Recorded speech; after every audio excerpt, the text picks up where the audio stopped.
Just let your soul glow. Just let it shine through. Just let your soul, baby, feeling oh so silky smooth. Just let it shine through.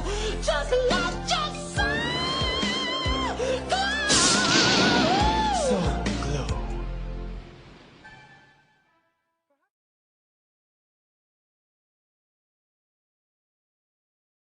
Love y'all, boys. Love you. Love you. I'll go to war with every single one of you, every fucking game, all right? Love you, 1-7. Here we go. 1, 2, 3, 1, 2, 3. Win.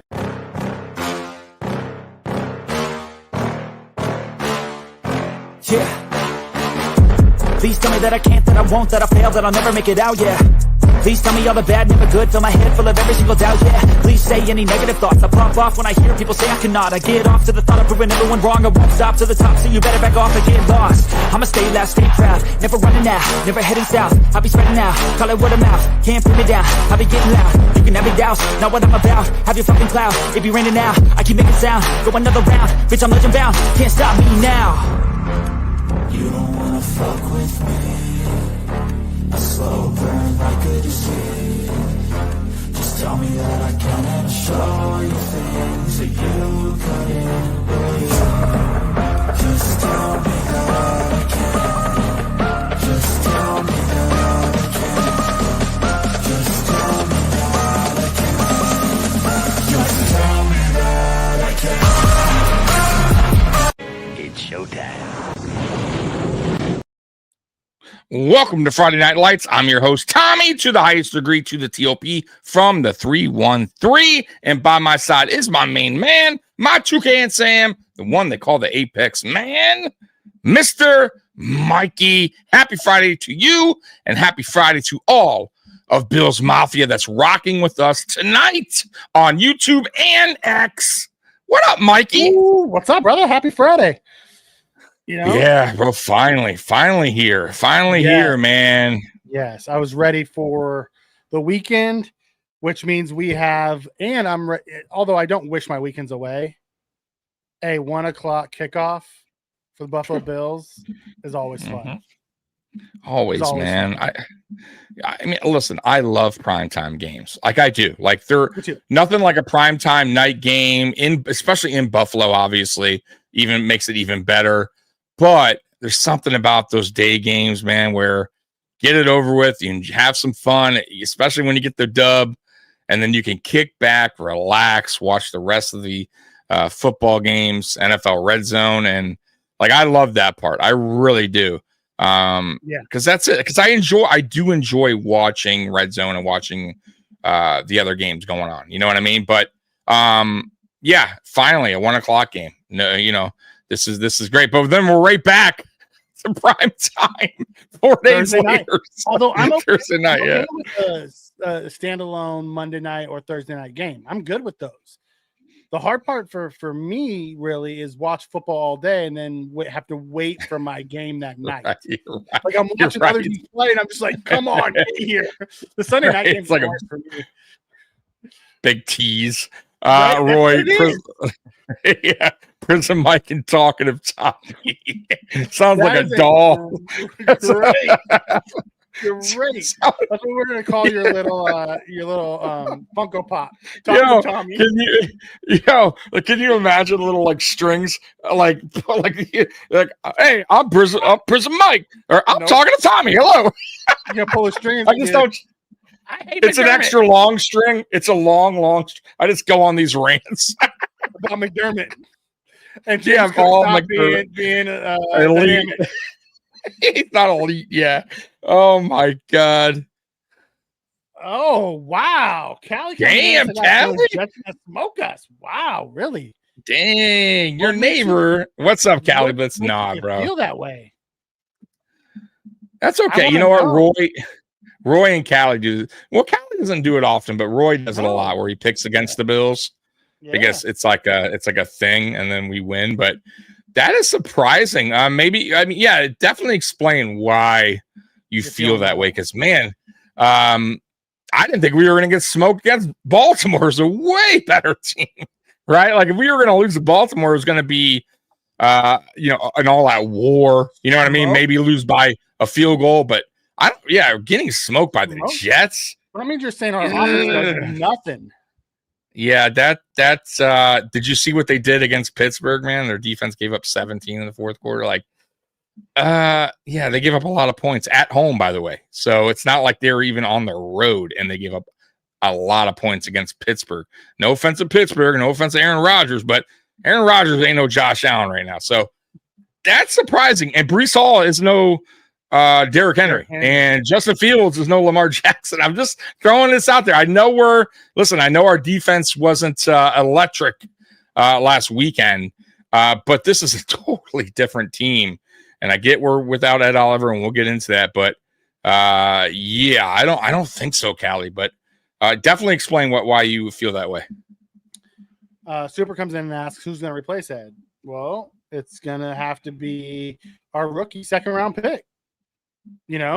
This is a big opportunity for those guys. Chances are either it's going to be Jordan Phillips or it's going to be Luge that's going to come up from the practice squad, because we're going to run with four of them. So it's going to be Daquan.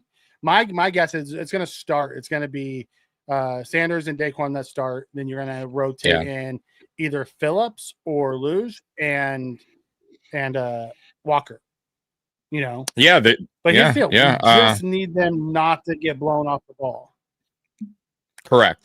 And listen, the Jets' offensive line is not the Baltimore's offensive line. Remember that as well. No, they are not, and we'll get it. We're going to dive all into that soon. But I think prime time 2.0, Mikey, TJ Sanders. Get ready for those shirts, man. Primetime 2.0, because it's not Shador, it's TJ Sanders. Just throwing that out there. I told you he's my he's my crush of the draft as far as our picks go. Going to be your X factor this week, though. Oh, 100%. Oh no, I already gave that. Spoiler alert. Yeah, it's not even spoiler. Okay. Yeah, that's definitely going to be my X factor on defense. I was right last week on offense. Those are fun. We got to keep a track on those. See at the end of the season. I don't think either one of us were right on defense. No, I picked Joey Bosa, and you picked who'd you get? Joey didn't have a bad day. I picked Milano. Yeah, he had a bad day. Terrible day. Or at least he was just not really relevant in that game. He missed a lot of tackles, dude. He did, which is surprising for Milano, because Milano's usually pretty sound. No, he misses. Yeah, but he's pretty sound on defense. He's sound on defense, though. He's usually in the. Well, he didn't make any. So, but I hear what you're saying. Yeah, spin. We can't have good things. No, like I don't even want to go down that rabbit hole, because it's gonna piss Tommy off about McDermott. We can't have. It is what it is. Roy comes in and says, "I picked Baltimore to win 27-25. I picked them to win. I picked Buffalo to win 27-24. So." Never imagined 81 points scored. Ooh. Yeah, I had it. You didn't have a 41-40. Yeah, you did have us. You did have us winning by 10, though. I did 34-24. Happy Friday. We can't have nice things. We cannot. Got ice. Oh shoot! Okay. Cook jerseys. They came in fast, dude. So, hey, I so want one of those, Mikey. But here's the problem, and this is a major problem. I don't. Listen, I get like most people are probably not fat like me, but there's quite a bit of fat people out there, and they only go up to a certain jersey, 3XL. Yeah, that's it. So it's like, which is size 56. I'm a size 58 in jersey, right? Like I fit perfectly in a Reebok size 58, which would be a 4XL. And they do not have an option for that, which is really odd that they would not give an option for a bigger person. Like that's it. So anyone bigger than a size 56 is fucked. Like, so yeah, I would get one, but Nike says, no, 3XL. That's so this isn't for the big guy. Go to eBay and find yourself one. I looked. Nope. Can you believe that? Even on, no. So it is what it is, man. It is what it is. Give it time. They'll show up. Yeah. Spin comes in and says Oliver game of his life. Yeah, okay, enough of that. He randomly gets hurt in practice. Here's my question, Ben. You're gonna take me down that freaking rabbit hole. They went to war on Sunday night, and it was a war. Like they got their ass kicked. I understand being mad, but to put them in full pads and have them banging 48 hours after that war just seemed like an unnecessary risk. And then Ed Oliver comes out of that hurt. Yeah, I don't really get that, right? I know they got to practice. I know you're mad and you have to do things in, but to make them go banging like that because you were upset that they missed tackles, like we miss tackles every year, dude. This isn't new. Yeah, I'm with you, but I mean, accidents happen. I mean, if somebody obviously stepped on him, rolled on his ankle, high ankle sprain. Jesus. Yep, of course. You know. Yeah, I'm with you, Robert. I would love to see Brady mix it up and bring in that up tempo. Oh, Callie. Damn, Callie. Dude, get 2 Callie. ice out jerseys or half. Thank you so much, dude. Let me hold on. You know I got to hit that train. Thank you very much.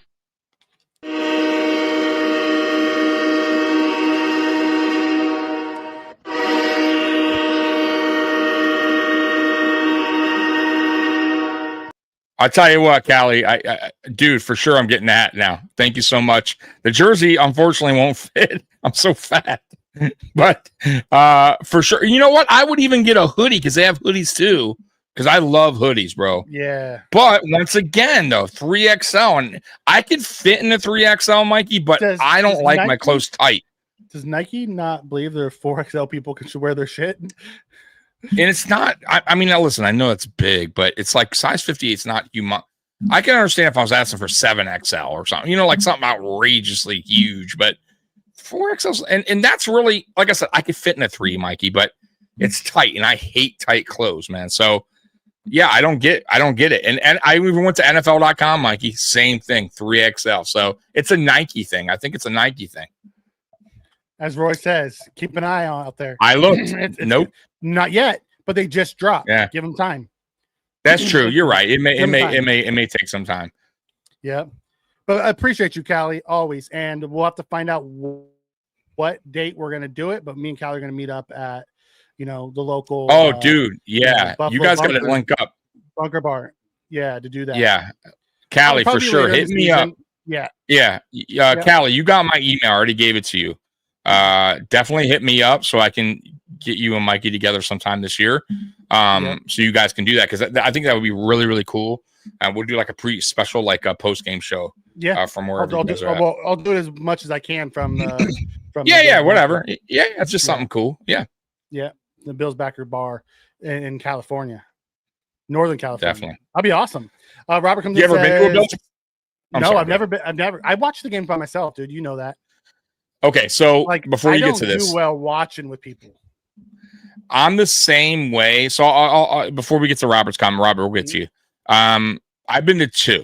Okay, when I lived in South Florida, here's the problem. Like when I lived in South Florida, I didn't have money for Red Zone or not Red Zone. I didn't have money for NFL Sunday Ticket because at the time it was like $300. I'm sure it's still $300, but super expensive. They haven't really changed the price, right? It's $300, $400, but back then it was forever $300, and it sucks when you're obviously can't watch the game. So you have to find a bar that pretty much plays, that has Sunday Ticket. So I discovered a bar in Pompano Beach, Florida, that was a Bills backers bar. And bro, it was legit, dude. It was owned by a guy from Buffalo. And it was awesome. But at the same time, I'm like you, Mikey, it's just so much going on. And I find myself not paying attention to the game, even though I want to pay attention because people are talking and trying to get your attention. But it was fun. And then when I came here in Michigan, there's a bar called US 12, I believe. And I went there and it was okay. But like I said, once again, I think I just prefer to be at home, chilling, chilling on my couch or my lazy boy. But I do recommend it if somebody doesn't have access to Red Zone or to if they're out of state, they don't have access to getting the games. Look up a Bills backers bar. They're everywhere.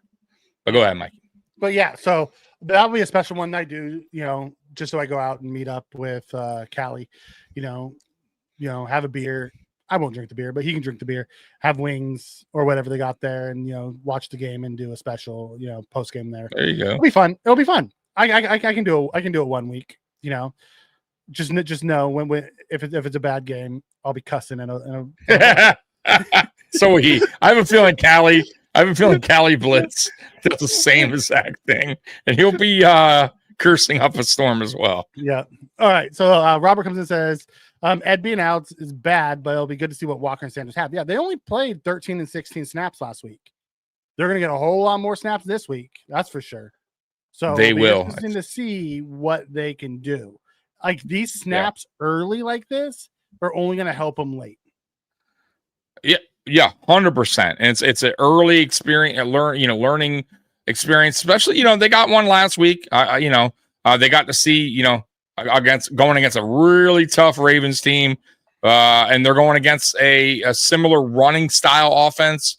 Not as obviously as good as the Ravens, but this is a big test. This is a big test because they're going to get a lot more snap counts. So, listen, at some point, they're going to have to get their snap counts going, right? They're the future, right? That's why you draft these players, because eventually Ed will move on, or I'm assuming, and TJ Sanders, I'm thinking he will take that spot. So let's see what the kid has. I mean, it is what it is. Next man up mentality, and he's the rookie, and we drafted you for a reason. Callie says, I wonder if we're going to use our running game Sunday.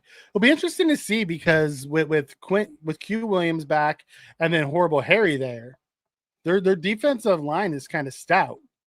Although they do have sauce, I think their secondary, Aaron Rodgers kind of picked them apart in the second half. Dude, he had his way with him, especially in that fourth quarter. Yeah, second half, fourth quarter. I mean, he just I don't know what it is with the Jets since they lost. Not even, I would say Saleh, but when Saleh was there, the last season, the Jets secondary was starting to, and that defense was starting to kind of not look so hot compared to the year prior with Saleh. So if you remember, like they just weren't the same. Something, I don't know what happened, but I still think something's not totally right there. With the defense that was considered like to be almost elite a few years back, is not really looking that elite anymore, right? So you can put points on them.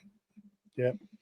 Well, they changed some personnel and paid a bunch of the guys, and when that happens, that type of stuff, that stuff happens. Robert comes in and says everyone's picking on Cole Bishop. Yet Bishop had a 45.3 PFF grade, and Bernard Milano had like grades of 24. 3. Yeah, like listen, Cole Bishop didn't have the greatest game, but he did not have as bad as Milano and Bernard. They had the worst games. They were real bad. I don't go by everything on PFF. Don't get too tied up with that, though. But if their grading scale, the eye test showed you that they had rough games. No, I know exactly. I go by eye test. I don't, so it's cool sometimes the PFF grades and all that. Like sometimes it does come in handy, but they had Hawes as like the number one offensive. We all know Hawes was not the number one. You know what I mean? Highest. Like, you know what I'm saying, guys? Like, so just as far as grading system goes, I always say, just for me personally, eyeball test. Like, and you guys do what you want to do, but for me, everything what I see tells the story exactly. So I don't go by. Here's my thing on that. Everyone talks about, and when I say everyone, I mean all the actual former players, pundits talk about how great Osiris Torrance is and going to be. PFF thinks he's one of the worst guards in football.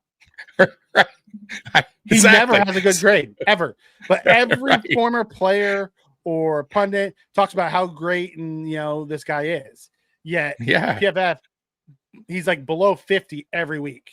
Right, dogs him. Right, you would think he's the worst guard. He's like below. He's a below average replacement player. Right, according to PFF. Right. So so take it as you will. But I always said too, stats sometimes also not only grades, but stats also don't tell the whole story. So watch the game and judge it by yourself. And then we can debate on, hey, this guy had a bad game, or this guy had a great game. And then we can go from there. But, going off like certain grades and stats, sometimes they don't tell the whole story. Yeah, and then the second piece of that, he says, according to some people that reviewed all 22, defensive play calls were coming in slow. I talked about that in the post game. Well, that's true. We very much tried to keep it positive, and we talked more about it on Monday. But you could see that Bernard was still making play calls when they snapped the ball. Yeah, like they were coming in so slow, and they just couldn't get it sped up. And that's a lot of the big runs happened when Bernard wasn't paying attention because he was still making calls and checks. And I wonder if Baltimore did some film study or something prior to. They went fast on. Yeah, they must have saw something, like I said, maybe in last year's play, something that said, "Hey, we can catch these guys." And not only that, I'm thinking, they understood that Cole Bishop is in there, right? Really, his first start, right?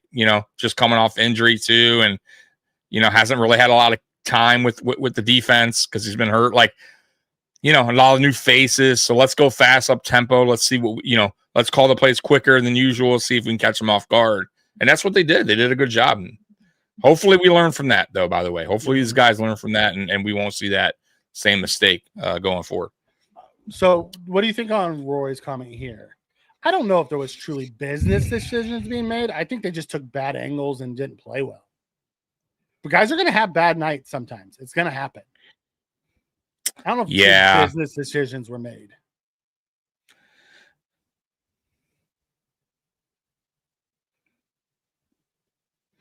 That's you, Tom. Rap Bernard and Milano were we want the answer to the business decision. Oh, I'm sorry. Look, no, man. The end of the day, it's not even a business decision. It was a younger Cole Bishop who has not really gotten to go against on a team like that. Okay, you're not going to see a Derrick Henry every week and Lamar Jackson. It's just not going to happen. And listen, they did what they wanted. At the end of the day, we got to play better, and it wasn't business decision. It was just we got beat. We got beat like that. We didn't have really an answer. And what saved us is, like we talked about, this was really the fighting heart and a turnover. And I'll say this too. Last year, what saved us, our defense, was turnovers. And it's not shocking that it saved us. That it saved us on Sunday Night Football. So if we're being real, if we're all being real right now, the defense really, so far, since last year, all the way up until now, week 1 or going into week 2, I haven't seen it change. It's really the turnover that's really helping this defense get by. And it has to get better. And we all know that. And I think we all agree with that. But that was a early test. It was a test that kind of failed. And I hope lessons were learned. So it failed until the fourth quarter. It failed until the fourth quarter. And I thought they had some key stops that they normally didn't get. But yeah, but also part of that is on Baltimore and their game plan. They changed the they did, but I still am I'm not sold that Cole Bishop is the guy for the job. But we'll see. It's too early to tell. Cole Bishop wasn't even my problem there. There's the other guy. No, I'm just saying in general. I know I'm singling him out, but I gotta say, even Taylor Rapp, I'm not sold on our safeties in general. I think we made a mistake there on Rapp, the signing of Rapp and Cole Bishop. They're just not.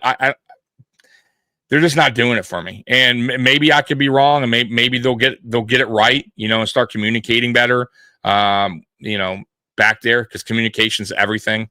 But right now, it just seems like they're a little bit off, right? A little off sync.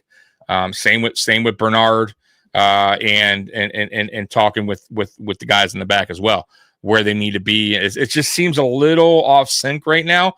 But we'll see. I mean, we got a lot of football left to correct mistakes, and we'll see what happens. But I won't lie to you, man. I feel like if Jordan Poyer did get called up, I think he was seeing a little bit more clean football. That's my opinion as far as communication goes. Now, would he make a big difference? Is Jordan Poyer, physically able to, hold that job down? I don't know. That's probably not. But I think communication wise, Mikey, I think he would be a major step up right now in the Cole Bishop. I don't disagree on the communication wise. You're also looking at it from a lens of we just had we had probably the top two or three best safety combos in the history of football. I agree. Yeah. So we're seeing the next layer, and it's not what it was, and we don't like it. Like we want those guys back. So right, it's not possible. Look at it from that lens as well. So yeah. The stiff arm, if that's what you're talking about too. I will say this, and we'll move on.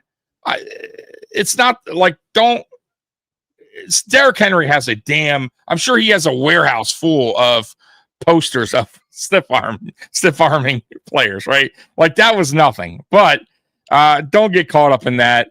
I will say this though: when will defenders learn not to tackle high on Derrick Henry? You got to get low if you're going to tackle Derrick Henry. You cannot tackle that dude up high. He will stiff arm you to death. And I hope Cole Bishop understands this now. You got to tackle him down at the waist area or legs. You know what I mean? Tackling Derrick Henry up high is a poster bound to happen.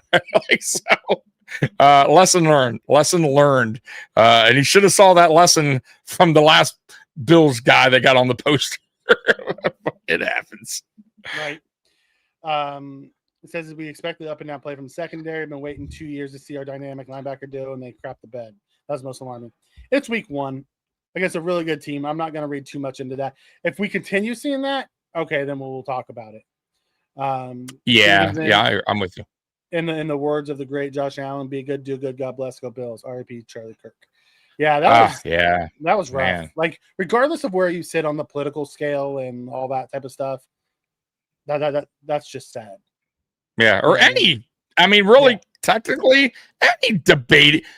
We're here to people don't agree with us. I mean, it's opinion. We talk about this all the time. We're not going to dive deep into this, Mikey, but we talk about how this podcast, what we do, what everybody does, and I actually brought this up last week. Every show is opinion based. It doesn't matter. They could go to cover on anyone, right? They're smart guys.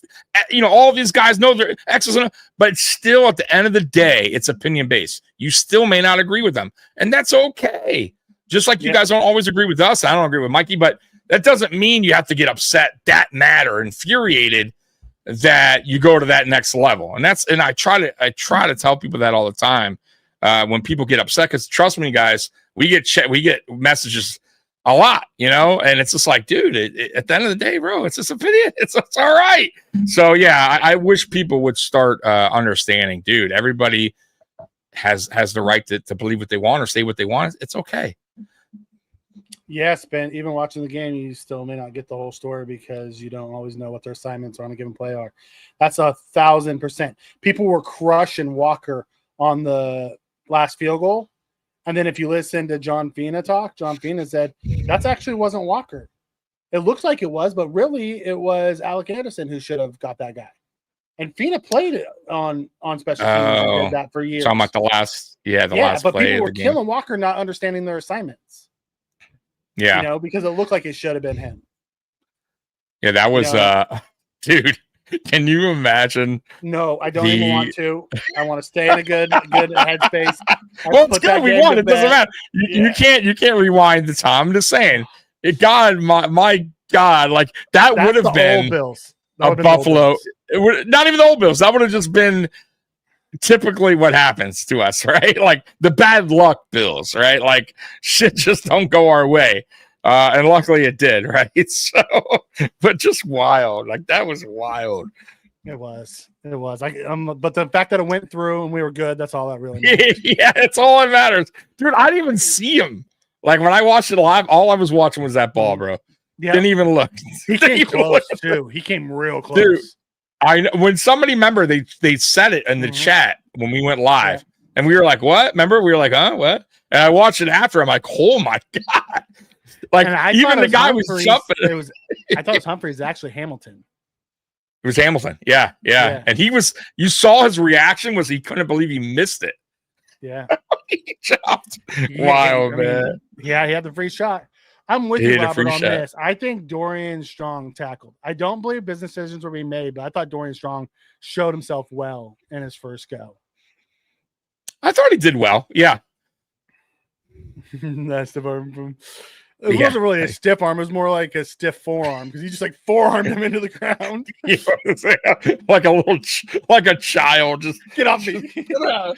Like he didn't even have like his a hands, like, bug. all forearm. Just get off me. Get out of here. What are you trying to do? Oh, man. And Jerry O. Haas was pissed off at some Raven players. That wouldn't surprise me. The Ravens were playing a little dirty. We talked about that too, Tommy. We didn't really talk about it on here, but man, they were, Oh, they were. taking some Let cheap me shots. tell you guys. We didn't really even dive into that but let me tell you, the Ravens they went into that game with bad intentions, where they were pissed, multiple reasons.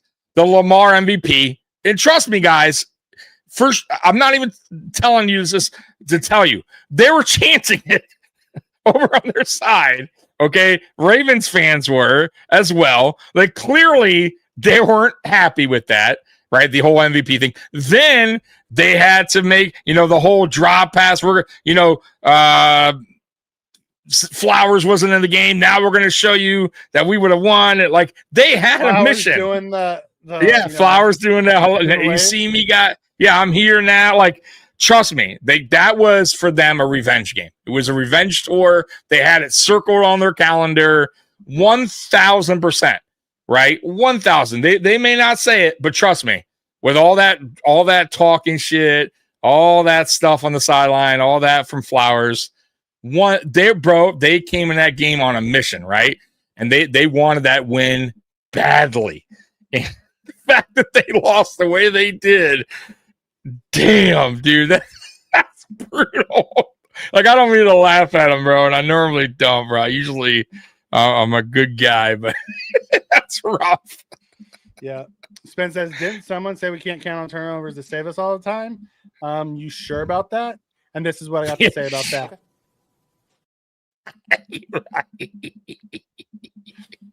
Oh my god! You sure about that? Sure we can't.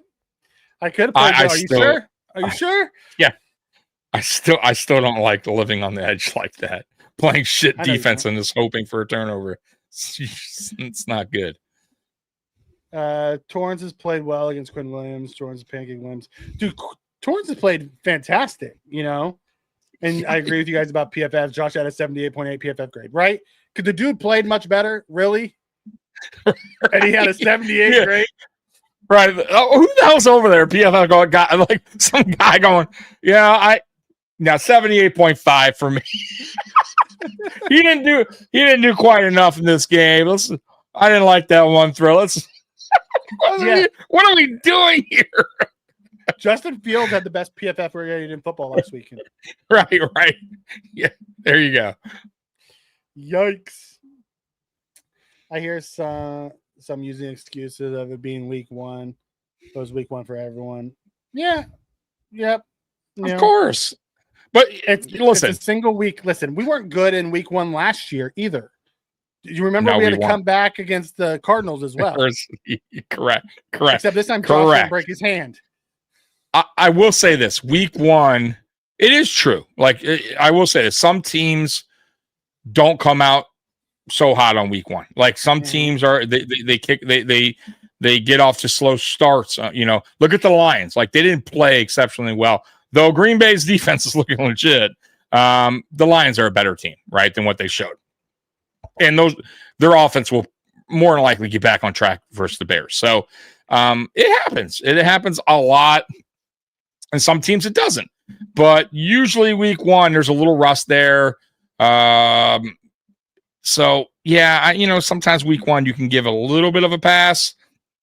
But I get what you're saying. I mean, I kind of understand, but at the end of the day, man, it's an 18-week schedule, 17 games, and that's when luckily it's early in the season, right? For teams to make mistakes early on, get it out of the way, learn from them, and then start your playoff battle, really, to get into playoffs. So, yeah, you're gonna have teams like Cincinnati does it all the time. They just do it worse than others.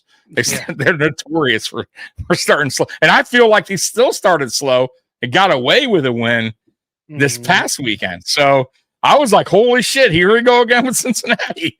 This does not surprise me, but they pulled off a win. But it was ugly for what they got, Mikey.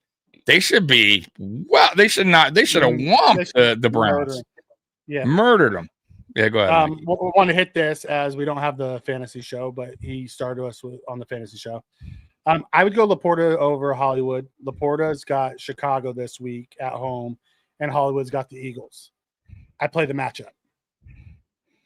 God, Hollywood Brown. I forgot he's even in the league. He actually played well week 1. He had like 10 targets. Okay. Yeah. Okay. But they're also saying that Worthy could be back this week. And if Worthy's back, Hollywood. Wow, that was quick. Targets. That was quick return. He's already practicing. Okay, so it wasn't as bad as it. Yeah. Wasn't as bad as it initially was thought. Okay. Yeah, he realizes it. I'm just talking about in general. A lot of players tend to try to tackle Henry up high, and they always get stiff armed. I'm just saying, like if you look at Ed Oliver when he tackled Henry, he got him in the waist. That's how you got to tackle him. You got to tackle him either waist or by the legs. A lot of guys like to try to tackle him up high. It's not going to happen. But I get what you're saying. He was trailing on the play, but yeah. And no, I didn't use that as an excuse. I said facts. It was week 1. I want to see what week 2 brings you. I only know what they look like in 1 week. Let's see what week 2 looks like. Yeah, it's going to take some time, especially for the younger guys, Roy. You're going to see like there's a lot of learning curves these guys are going to have to, and growing pains, right? As you say, rookies have. They're all going to go through them. They're going to make some dumb decisions, boneheaded plays. We're going to be like, what the fuck? But we got to hope that they catch on. They learn from their mistakes. They watch a film and it doesn't happen again, Also, an excuse means I'm trying to make a claim that they didn't play well for a reason. I said they played like shit, except for the last 9 minutes of the fourth quarter. So I'm not really making an excuse for anybody. I just said I want to see what week 2 brings. So yeah, I don't think we made. Matter of fact, I don't. Use of the week. We didn't. Matter of fact, Monday, Roy, because Sunday, Roy, we were saying we were just going to be positive on that show and just have fun and enjoy the moment. But Monday, I mean, we pretty much told you how it was. If you listen, the defense through almost 3.5 quarters was pretty fucking terrible. I'm not gonna lie. Like I had no faith. That was like, I swear to God, a Pop Warner team could have done better. Right. So they were letting Henry just run up and down the field. Exactly. Untouched. And I gave no excuses. Like listen, they're a good team, no doubt, right? And easier said than done stopping Henry and Lamar. Like I get that part, but we've done better, right? Like there was a lot of guys out of play, a lot of out of position. There was a lot of fuck ups on our part, for sure. And no, that defense was not good. But at the end of the game, they made some stops, and we have to credit them. That's all. Yep. Spin, you're not wrong. 4th and 3, Lamar made a business decision. He did, yeah. Take me out, coach. Yeah. Thank you, Jimmy. We're glad you're here riding with us. How do you guys feel between Dorian Strong and Trey White? I would love for us to stay with Strong, but they're going to go White. That's just a McDermott 101. Yeah, I think it's a mistake. Strong did well enough to get another opportunity. I do too, but I'm with you. Knowing McDermott, if White is healthy enough to start, he will start. He will be CB2. He's questionable. I'm just saying, if he's ready to go, if McDermott feels he's a go, more than likely he will be CB2. Which I guess it's early. I would say this: if Dorian Strong got another start, let's say Trey doesn't go this week, and Dorian Strong looks or plays even better. Let's say he plays better than he did last week. Then McDermott has a question, because you have to that, right? Then you have to decide what's best for the team. And at that point, I would probably run with the youngster because Trey White's a 1-year guy. Let's be real. Like, you're not going to hurt his feelings. It's still good to have him on the team. Anything can happen. Strong can get hurt. Strong could be, maybe he starts playing bad. Who knows, right? And you got Trey there. You always have Trey there. But for me, if Dorian Strong plays again this weekend and he looks better, I think you stick with him. I think you have to. But knowing McDermott, he won't. Well, I think if he plays this week, Trey's going to start. And he doesn't have to worry about that. Yeah. But if Dorian plays, then I think it's really going to be hard for him to pull Dorian. If you go correct, if he plays as good or better than he did last exactly. week. That's what I'm going with. Yep. Yeah. And I'm kind of with you on this, Robert, when it comes to Poyer. Poyer was slowing down. But the thing with Poyer that, he doesn't have the athleticism he had 3 years ago, but his mind is still good. And that's what we were missing on Sunday is that communication piece, that mind piece. And that's what Tommy was talking about. I don't think he will get called up, right now. I think it's going to stay as is. He's going to be a practice squad guy until later on if things don't get better. They're going to give Rapp and Bishop all the rope they possibly can before they make a change. Yep. Yeah. They're going to give him a pretty good leash. Pretty good leash. Yeah. Pretty good leash there before they make that decision. Yep. Robert comes in and says, I want to see Coleman go up against Sauce and see what happens, see how bad. Dude, Coleman was getting held by Wiggins. They do no flags on him either. And it was wild because, especially on that 2-point conversion, do you see, he both his entire thing? Both. Yeah, both.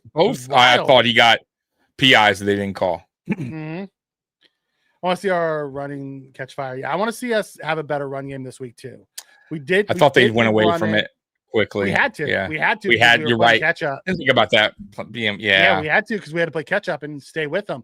And Josh was, eating those guys alive. That is true. Once you got down, what was it, 10, 14 points, and you started having to play catch up ball. Yeah. Brady better spread it out and throw it all over the yard. Jets pass defense is terrible. I mean, they may. They absolutely may. Hey, guys, Oliver kind of has me nervous. Hoping our D-line steps up. The Oliver loss hurts. It definitely hurts because Oliver was coming on, and I loved what he did week 1. I will say we're better positioned this year than we have in the past to lose Oliver.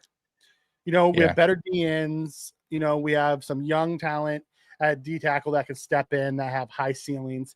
It's just, and it's going to be good for them to get the experience, really. Yeah. Yep. Can we put the uniform on spin and have him try to tackle Henry? Hey, we got a super chat, brother. Oh, we got a super chat. Oh man, you didn't say that. If you want, I don't know if you meant to say something, but go ahead and write your comment when you can, man. Just show.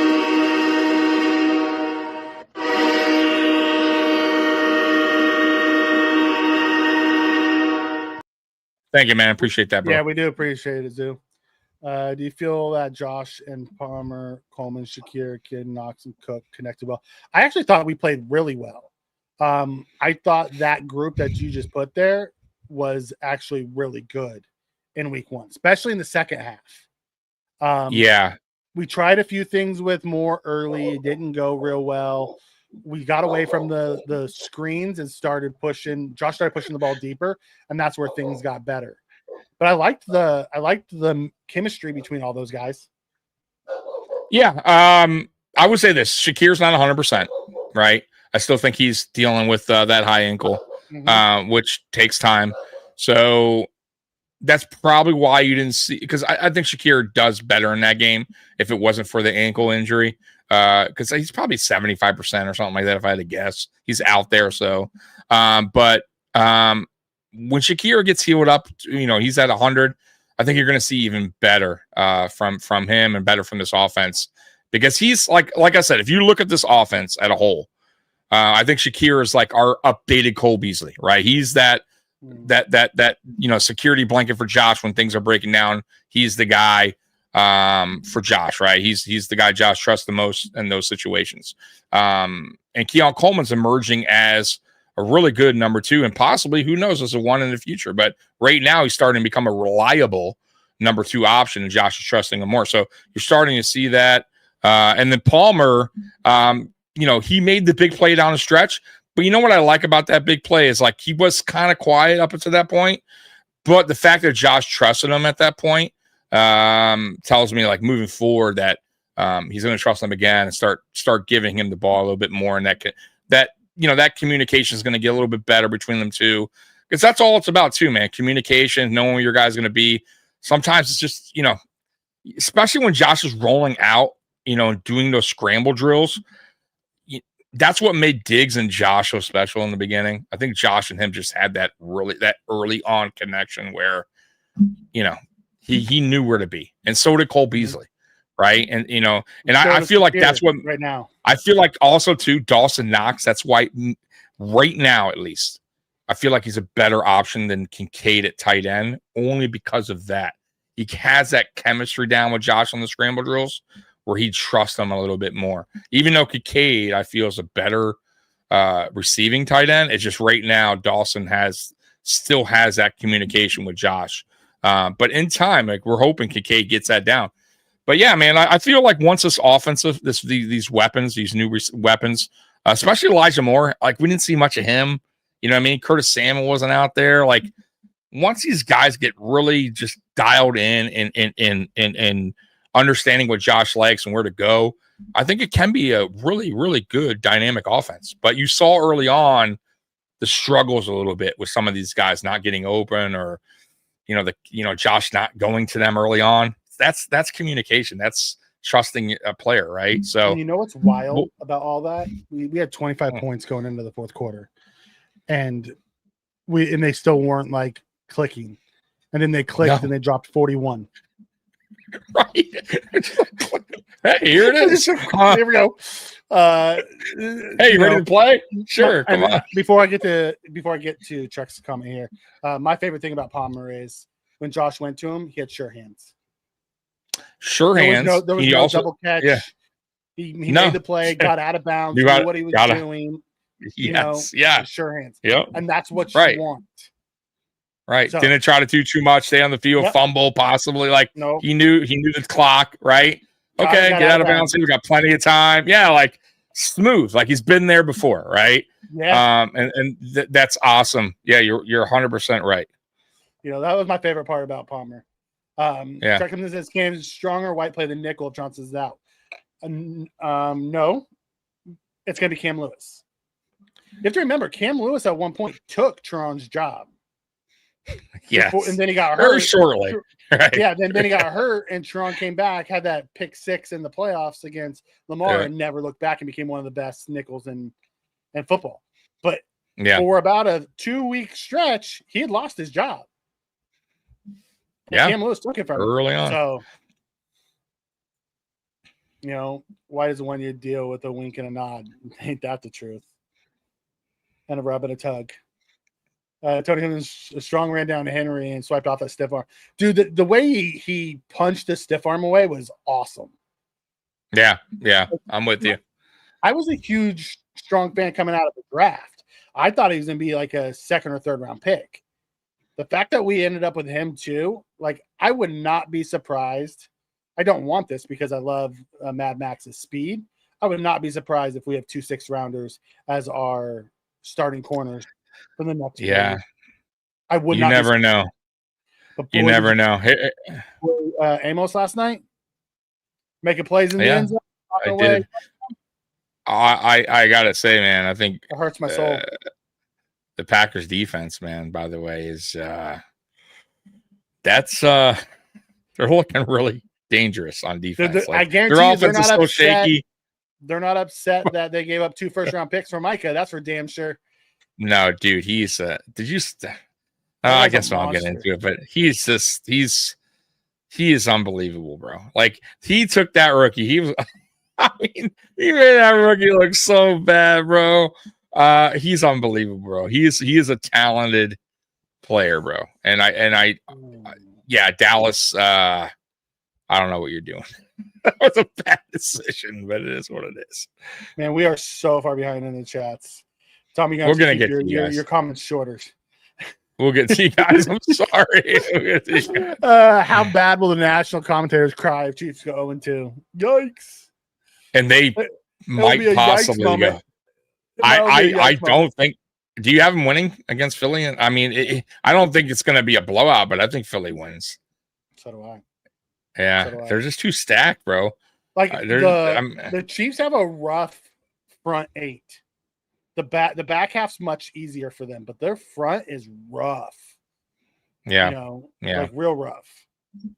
Yeah. Are we in the softest part of the schedule? Get the rookies reps. Let White get fully healthy. I'm with you. This is the best part of our schedule right now for the next like 6 to 7 weeks, and then it gets tougher. So now's the time for those young guys to play. Yeah. Watch John Fina's show, and Fina pointed out the Ravens ran some new run block schemes. Yeah, Fina's great with that stuff. Fina, Jerry O, Marino, a lot of those guys are really good at understanding those concepts and what they used to do versus what they do now. Like it's great sitting down and listening to those guys. Truly, if you enjoy the X's and O's of football, like the true, details of it, they're fun to listen to. Yeah. Thinking that spin. Let's take another week or two. Bosa looked good out there in the second half. I'm not gonna lie, I really enjoyed what Bosa looked like in the second half. First half, he was a little bit out of place. Yeah. Second half, he played way better. It was weird because he looked old in the first half. And did in the second half, right? And he did it in the second half. Yeah, like it was, and that could have been. I got to be real with you too. Preseason, man. I'm being honest with you guys. Some, not don't get you. Not excuses. It's just preseason. I feel like these guys should always get a series or at least a quarter, something, right? Like, yeah. And it's just like, boom, here you go, week 1. Right. It's like, yeah. So I kind of felt like his first, it took him a while to get going. I almost kind of feel like he was like cementing his shoes at times. Like he was like just, he's got stuck. You know what I mean? Like, and in the second half, you saw like he moved a lot better when he was containing the edge, right? Compared to the first half with Lamar. When Lamar did that one thing in the first half, it was like he got stuck. He had cement. No, he just froze. Down. He crashed. Yeah, but in the second half, he still kind of crashed down, but he knew he had the wits to bounce back. You know what I mean? Like, so maybe that was, who knows? Maybe that was also too just, hey, knowing what I'm fucking up on as well, right? And that could have been just everything, knowing I'm doing wrong.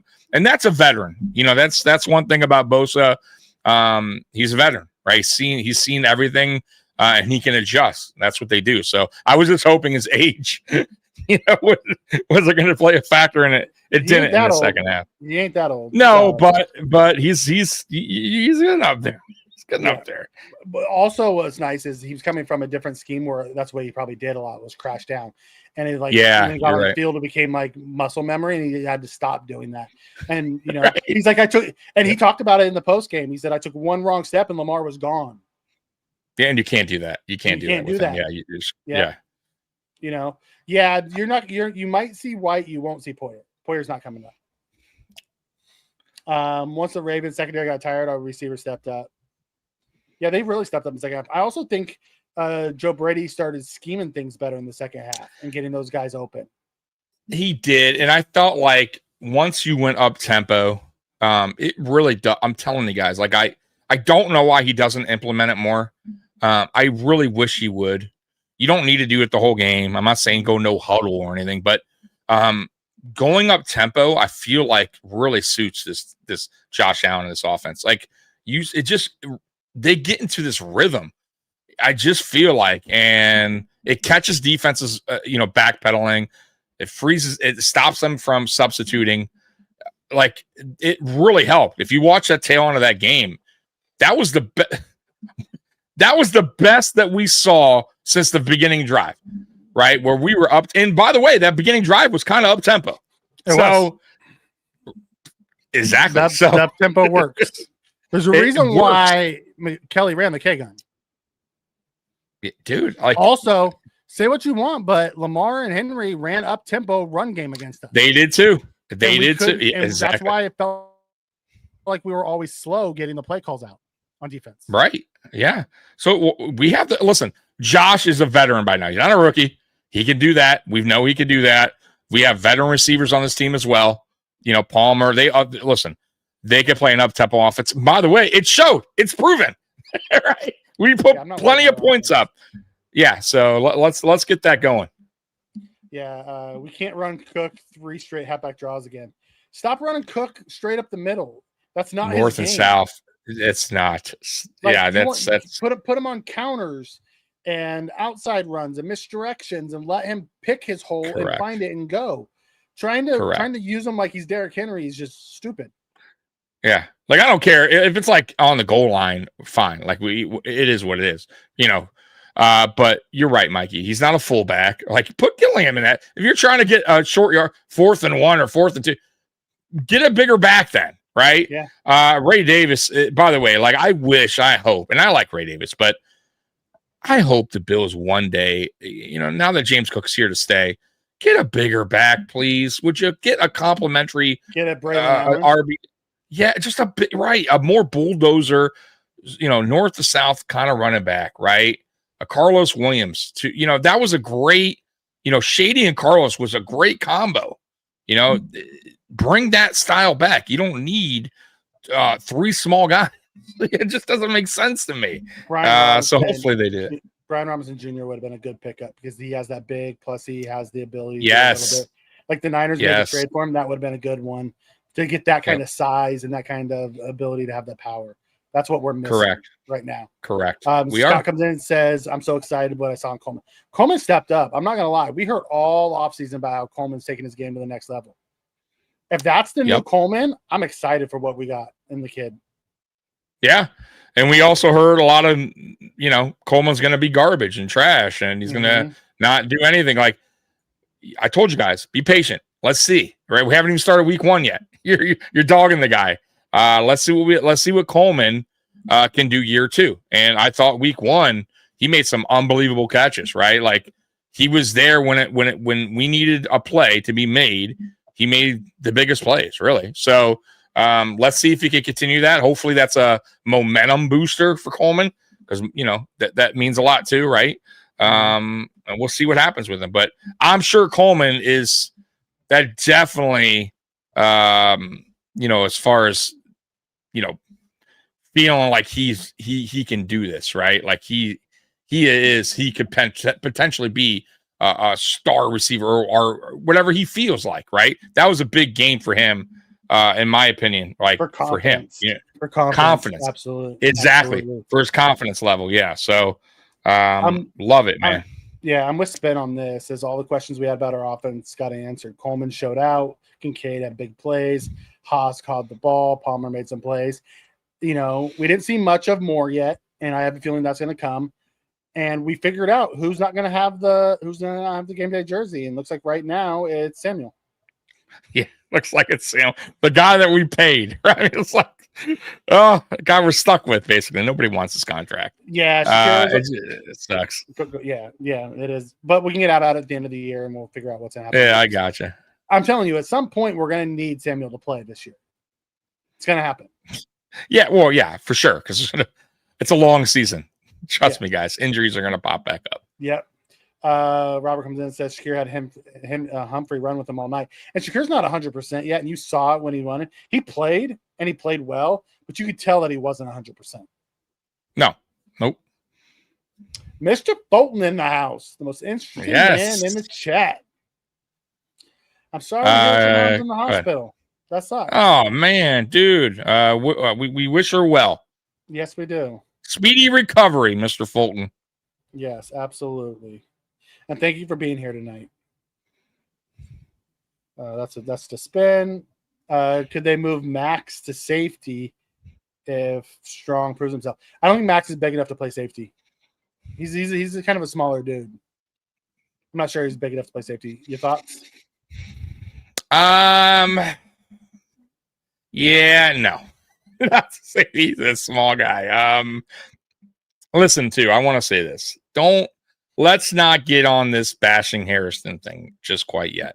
And I'm not We saying don't know what Mikey. he is. Yeah. We have no idea what he is. So it sucks that he had the injury, but let's not kill the guy right away we haven't seen him play a single game yet. Or a game that matters yet. How about that? Right? Like we've only known what he's done in college and somewhat what he did in camp when he was healthy. So let's not, automatically think he's a bust now and Strong's the guy. Like, let's give the guy a chance, right? Just like Coleman, right? Same thing. Some of these guys you have to, you can't just judge them by a 1 year or like Spencer Brown got that, right? A lot of hate from a lot of Bills Mafia for a couple years until and now of course nobody says nothing about Spencer Brown, right? Same with Josh. Where are these guys? Yeah, same with Josh, right? Same with Josh. But Groot got beat up for the first few got years. Beat up. Yeah. It happens across the board. And I don't think Trek was crapping on Max. I think he was saying if Strong proves himself to be that guy. No, I know I wasn't crapping. I'm just talking about in general. Because trust me, it's going to happen. I already hear it. Like I already hear it from people. Harrison's not going to be the guy, and Let's find out. We don't know that. The problem with Harrison is very much the same problem that we had. It's who they passed on in that same position. I agree. And Johnson. So he's going to be compared to those two guys. Yeah, and that's where. Yes, I'm with you there. I'm 100% with you. But at the same time, he hasn't been on the field yet. So so I want to wait. Let's see what he does. Ariel comes in and says they have the two linebackers, Quay Walker and Cooper is the other guy's name, Edgerton Cooper, who's a stud. Like they have a good defense. Like I thought they would struggle losing Kenny Clark at the D tackle because he's been their run stopper. They had a guy who stepped right in after him, like there was no problem. So them giving him rid of the 2 first rounds, and Clark was like, "Okay, thank you for Micah." It was wild. Hey guys, Mikey does all the chats, and just blame him tonight for not getting to all your. Oh yeah, not Tommy's 20-minute rebuttals to every comment. If it wasn't me, I could tell all your guys' chats already by now. And... All right, guys. So what I'm hearing is Tommy wants to take over the chat. No. Oh God, Callie. Yeah, if we would have got Micah, that'd have been beautiful. The we're gonna get to that is Jackson Haas. The fact that you have a tight end 3 who's as good a blocker as he is and actually can hold on to the ball is fantastic, because I crapped on him in the preseason because the first ball that came to him after they said keep an eye on this guy, he dropped wide open. Mikey was, I think he texted me actually. Fucking guy, fucking Haas. We were on. Oh, you're right. We were garbage ass tight end we drafted. I didn't say that, but I'm like, yeah, the real trash. Want to watch. Dropped the freaking ball first one. Oh my God. Warren Moon, Earl Campbell, and Henry. Whew, that'd be dirty. That would be dirty. John comes in and says Allen seemed like Allen from the start. Don't start him in the preseason for the rest of his career. I'll tell you one thing. Allen looked good from get-go. He did. He had a couple overthrows. Yeah. He was a little juiced up that he normally is, but he's still down just fine. Yeah, I didn't see much. I will say this, though, he didn't run as much like in this game. He was more a little bit, for me, he was a little bit more, he got out of the pocket, he scrambled a little bit, but I felt like he wanted, he was a little bit more patient, trying to get the ball out to his receivers to make a play, which is great. But some of them I felt like he could have taken off. He tried to, he tried to thread the needle there a little bit on some of these guys when he could have probably picked it up with his legs. But I don't hate that either. You know what I mean? Like giving your receivers an opportunity. And he's trying to preserve himself. He'll break glass. It's a long haul. It's a long haul. Exactly. When he needs to, he'll go. Yeah. I'll tell you one thing. The one thing I am concerned with, this is what's my biggest concern. That's not my biggest concern heading in this game. My concern is quarterback sneak's not working anymore. They need to come up with another solution. The last 2 games they played, That's been shut down. Yeah. It's. By the way, guys, this is Kenny. That's my dog over at Bills United Podcast. Go over there, guys. Subscribe. Great channel, new channel, and they're good dudes, man. So support them and go over there and subscribe. But yeah, dude, I'm with you, Mikey. That quarterback sneak. Yeah, teams. Yeah, they know what's going on. It ain't working anymore. I'm not saying totally go away from it, but let's start getting a little bit more creative. You don't always have to do that same play. You know what I mean? Like let's Especially do something when they're lined different. up for it. Yeah, fake it. Where's some kind of creative stuff off of the fake or something? Right. Give them something else to think about off. Because they're selling out, right? You know it because they know it's coming. So there's no surprise. So because here's the thing.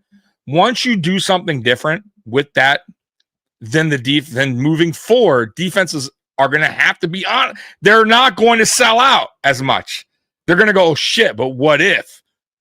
We remember that a couple games ago. They did something totally different.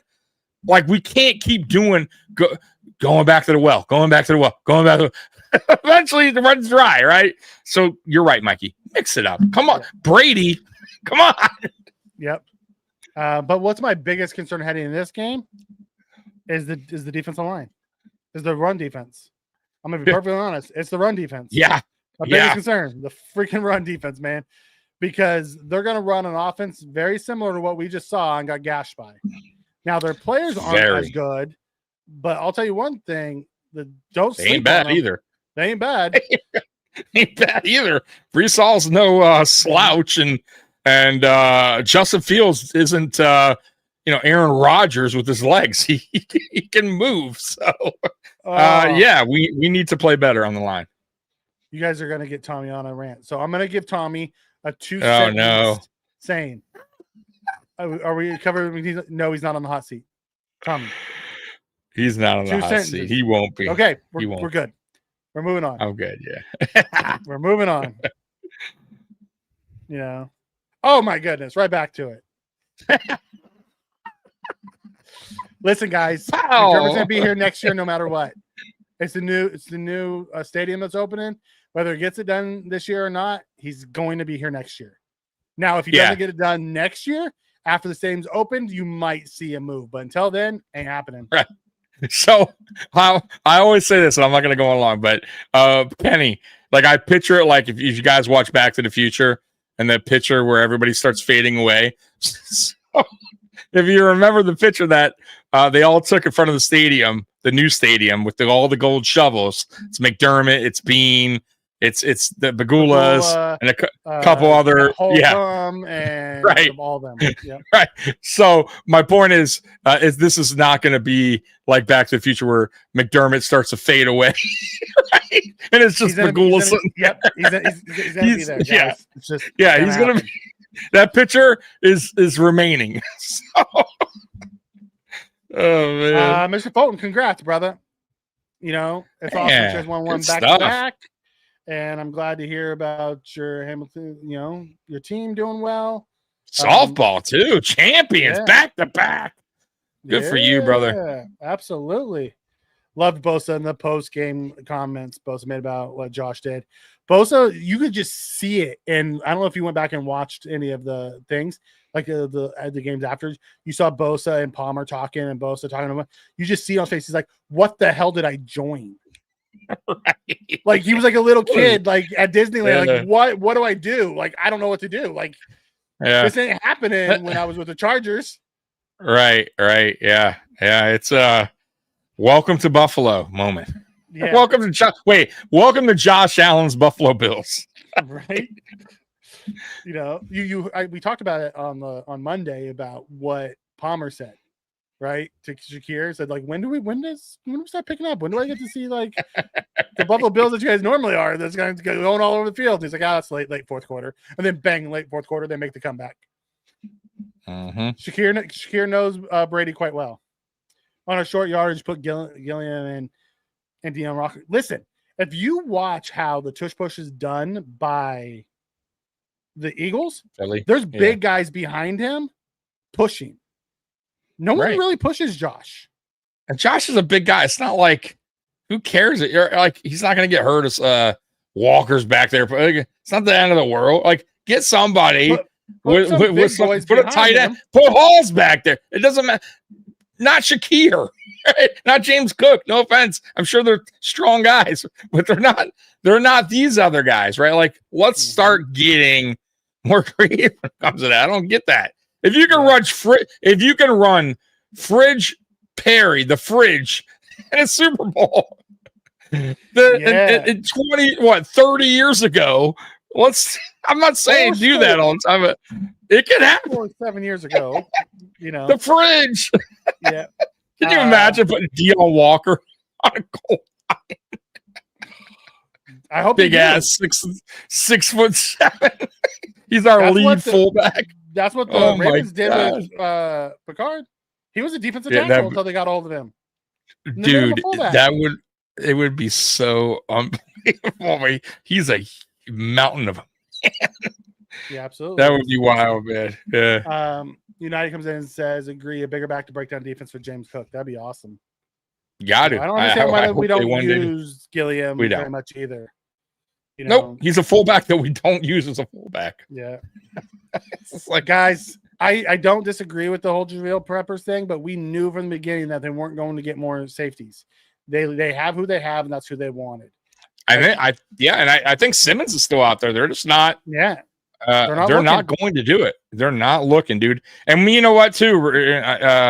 We talked about this off air earlier through text, which, because we were talking about the Oliver injury, and we'll get to that in a minute. But, and I mentioned to Mikey, Wilkins is out there. Like SI did a article real quick, not like a big article, but just saying, hey, here's some potential options if the Bills decided if they needed some help, if Oliver's injuries longer than expected. And one of the names was Christian Wilkins. And me and Mikey look, we know we're not going to do it. We know McBean's never going to pull that trigger. It's just not in their nature. But if he was healthy, why wouldn't you? Why wouldn't you kick the tire on that? 1-year deal. Who cares? Like, if it doesn't work out, okay, so what? But if it worked out, he's a fucking great player. Like, he's only going to help. You know what I mean? If he doesn't, who cares? Like we didn't kick the tire on these other guys that haven't worked out forever. You know what I mean? What would the difference be, guys? You know what I mean? Like, I don't know. I just find it's so odd sometimes that we don't take more chances when they're sitting there. Like, why wouldn't you try Simmons? You know what I mean? Like, he's sitting now, unless Simmons wants something different, and I get that, unless Wilkins wants something different, or Wilkins is hurt, and there could be stuff we don't know, but it just, I guess when these guys get signed is when it's even more frustrating, because it's like, okay, they were capable of playing, or they're starting now and making plays. Like, so I don't know. I'm just saying, like, I don't think it's a bad thing to give a guy an opportunity for a 1-year contract. We do it all the time for other players. Why wouldn't you do it to a guy that's been one of the best at his position? You know what I mean? Like, especially if it's You better wrap it up. All right, God damn it. You're in some big fucking trouble. I should have never showed you that was sitting there. To do it. So I'm doing it. Bitch. You snow good son of a bitch. Tommy, we're an hour 15 in, and we never even touched the league news. The chat. I went to see the chat, and we've never left. Stop whining. Stop whining. All right, go. Okay. Oh, we can have a meme more. I'm down for that. You damn it, you. Matt Chatter wants to know, are we going to win? Absolutely, we're going to win. Oh, yeah. And we'll get to the keys to the game if Tommy ever stops talking. I'm Prison Mike. All right, let's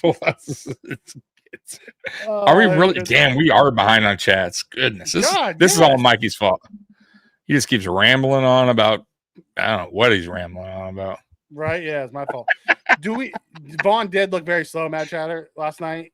And do we have anybody debuting? Nobody new debuting. Maybe the reemergence of Trey White. But we will see more of the young guys this week at D tackle without Ed Oliver. Mm-hmm. And guys, it's not Bean. Bean doesn't like big fish. It's not Bean. I hate to It's tell you not. that. It's not. It's the guy that's really in charge. It's McDermott. On the sidelines, who tells Bean what type of players that he wants, so he goes out and gets them.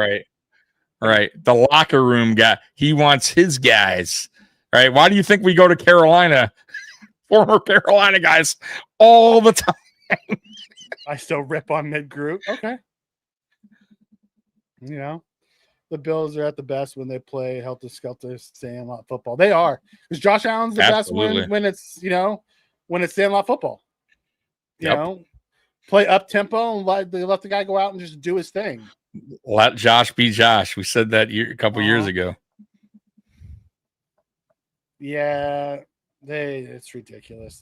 The defense is wild. Oh, we know it. We know it, Kenny. It's this defense. Like I said, I think McDermott got away with it early on because he had Poyer and Hyde, who winded up being really, really good back in the safety position.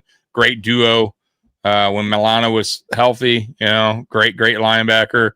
Before he started getting injury, and we had healthy Trey, who was an all-pro. Like, we got away with it on his scheme, but those guys eventually get old and move on, and they haven't found the players to replace them apparently, and that scheme's not working. It's just not. And you gotta have to stay for 2 more years. Yeah. So we just have to deal with it. And I'll be honest with you, Mikey, it can work if you get a good rush.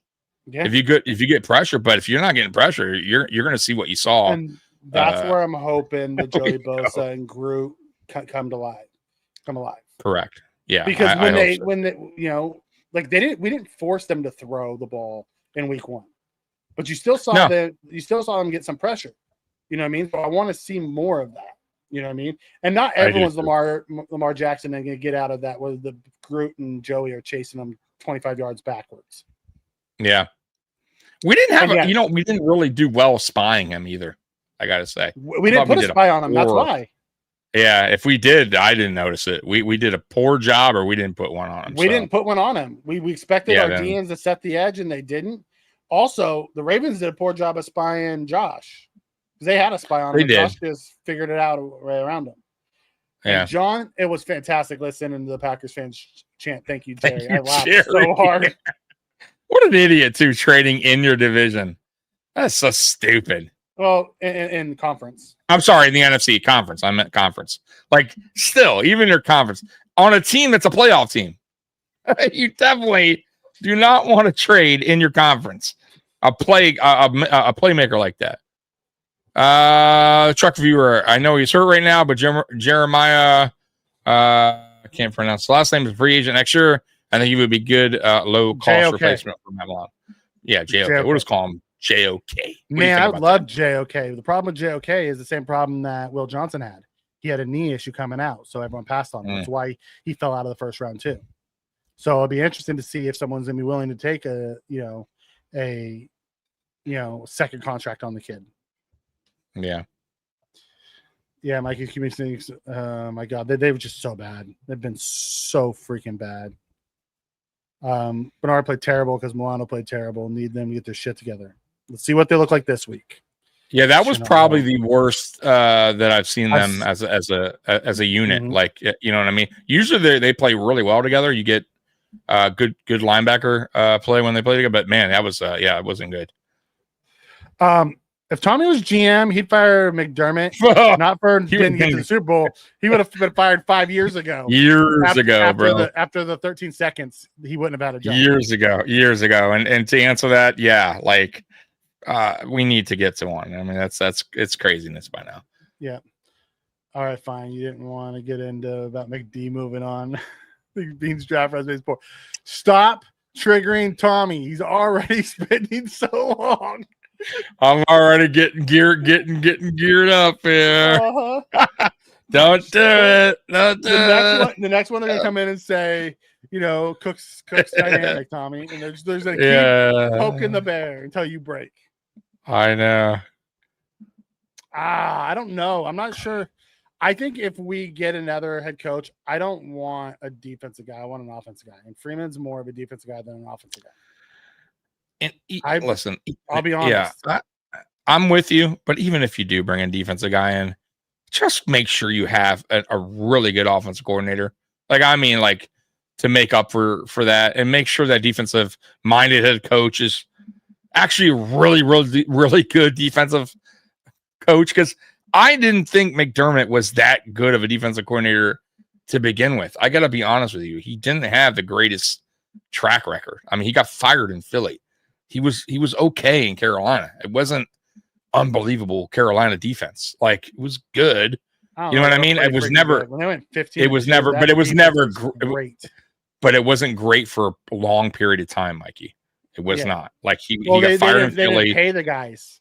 Yeah, they but broke still, it up after the 15-2 season. And I don't think it's ever been great here. It's been good. Like, there's been years where I could go, okay, yeah, it's been a good defense. It's been really good until the playoffs, Yeah. and then it gets tight, and like the defense changes. Like, but not over the defense, last 2 years. I don't think. No, the last few years. Okay. But back when like Poyer and Hyde were the healthy, hot, Trey White, all that. Yeah, when they were at their peaks, our defense was great. They changed the defense when the playoffs started. We didn't play the same type of defense. They played very conservative in the playoffs.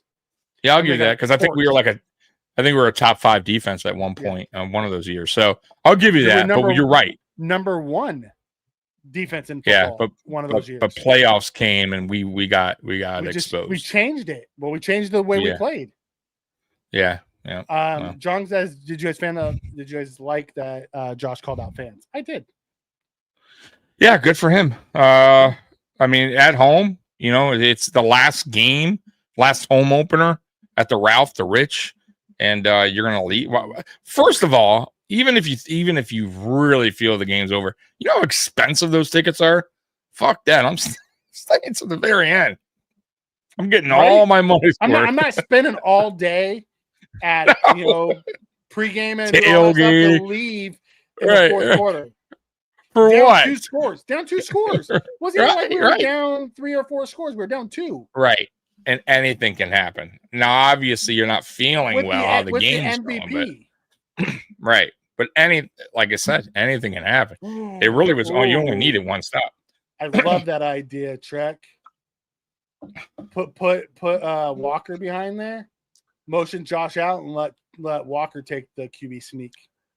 You know what too, track too. What I love teams still do it is the I think I saw it last night. They do the what do they call it, where they put the running back in the quarterback position. I can't believe I keep forgetting this play. Where the running back is the quarterback. Wildcat. Dude, I love the Wildcat. Like, that should be used way more than what it is. It always, bro, tell me it doesn't usually gain some type of yardage. Always. Well, it did. Derrick Henry stopping it. No, but they're still they always pick up something. It's very rare do you see them get totally stopped in the backfield. Derrick Henry does it time to time. I mean, it's and Derrick Henry could throw the ball. You saw that when he did that in Tennessee, where he did the Wildcat and he threw the ball. Yeah. I'm just saying it brings a little different element, especially if you got a running back who could throw the ball. Like, I don't know. I feel like we can mix things up and we don't. Yeah, no, I'm with you on that. Thank you. We appreciate it. Tommy and I have been doing this for a while now. When we started, that's what we agreed to. Just be like you're out, at a tailgate with some buddies and talking football. That's all this podcast is. Don't take yourselves too serious. Coming in late. The Sunday game was crazy. God, it was so crazy. Went to bed early, but the fireworks from the stadium woke me up. Oh, so you live close to the stadium. That's awesome, Jessica. Yeah, that's pretty cool. I could tell you the Bills were scoring and got up and watched the last 2 minutes. Oh, so you watched the best part of the game, the last 2 minutes. Damn, you fell asleep. That's awesome. At least you woke up at the final. A lot of people did. Yeah. A lot of national media talked about how they went to bed and woke up and like, no way they came back, and went back and rewatched it. Yeah, I can't do that. Even at any sport, by the way, basketball, boxing. Like, think about it. A boxer, Mikey, right? In boxing, I love boxing as a kid. Watched it all my life. A boxer could be losing 11 out of the 12 rounds, championship fight. 10 seconds remaining and knock this motherfucker out and win the championship bout. It happens. You may not think. anything can happen. It ain't over until We that watched final it with 13 right? seconds. Absolutely. We lived it. Yeah, we should know better. And that's why I took no calls on that 13-second. And I got them, by the way. Oh, congratulations. You guys finally did. When I look later, I'm like, fucking shut the fuck up. Oh, man.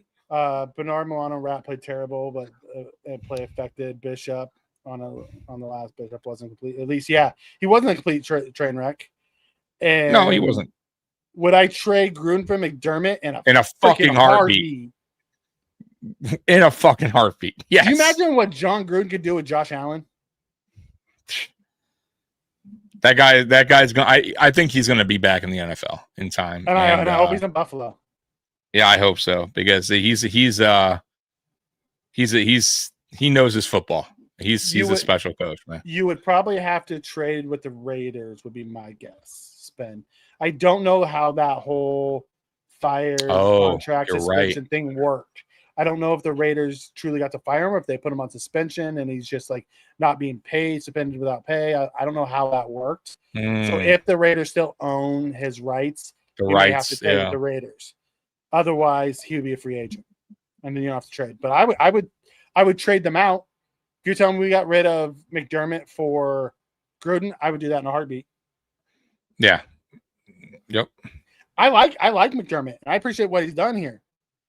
Gruden's a Super Bowl winning head coach who's an offensive genius.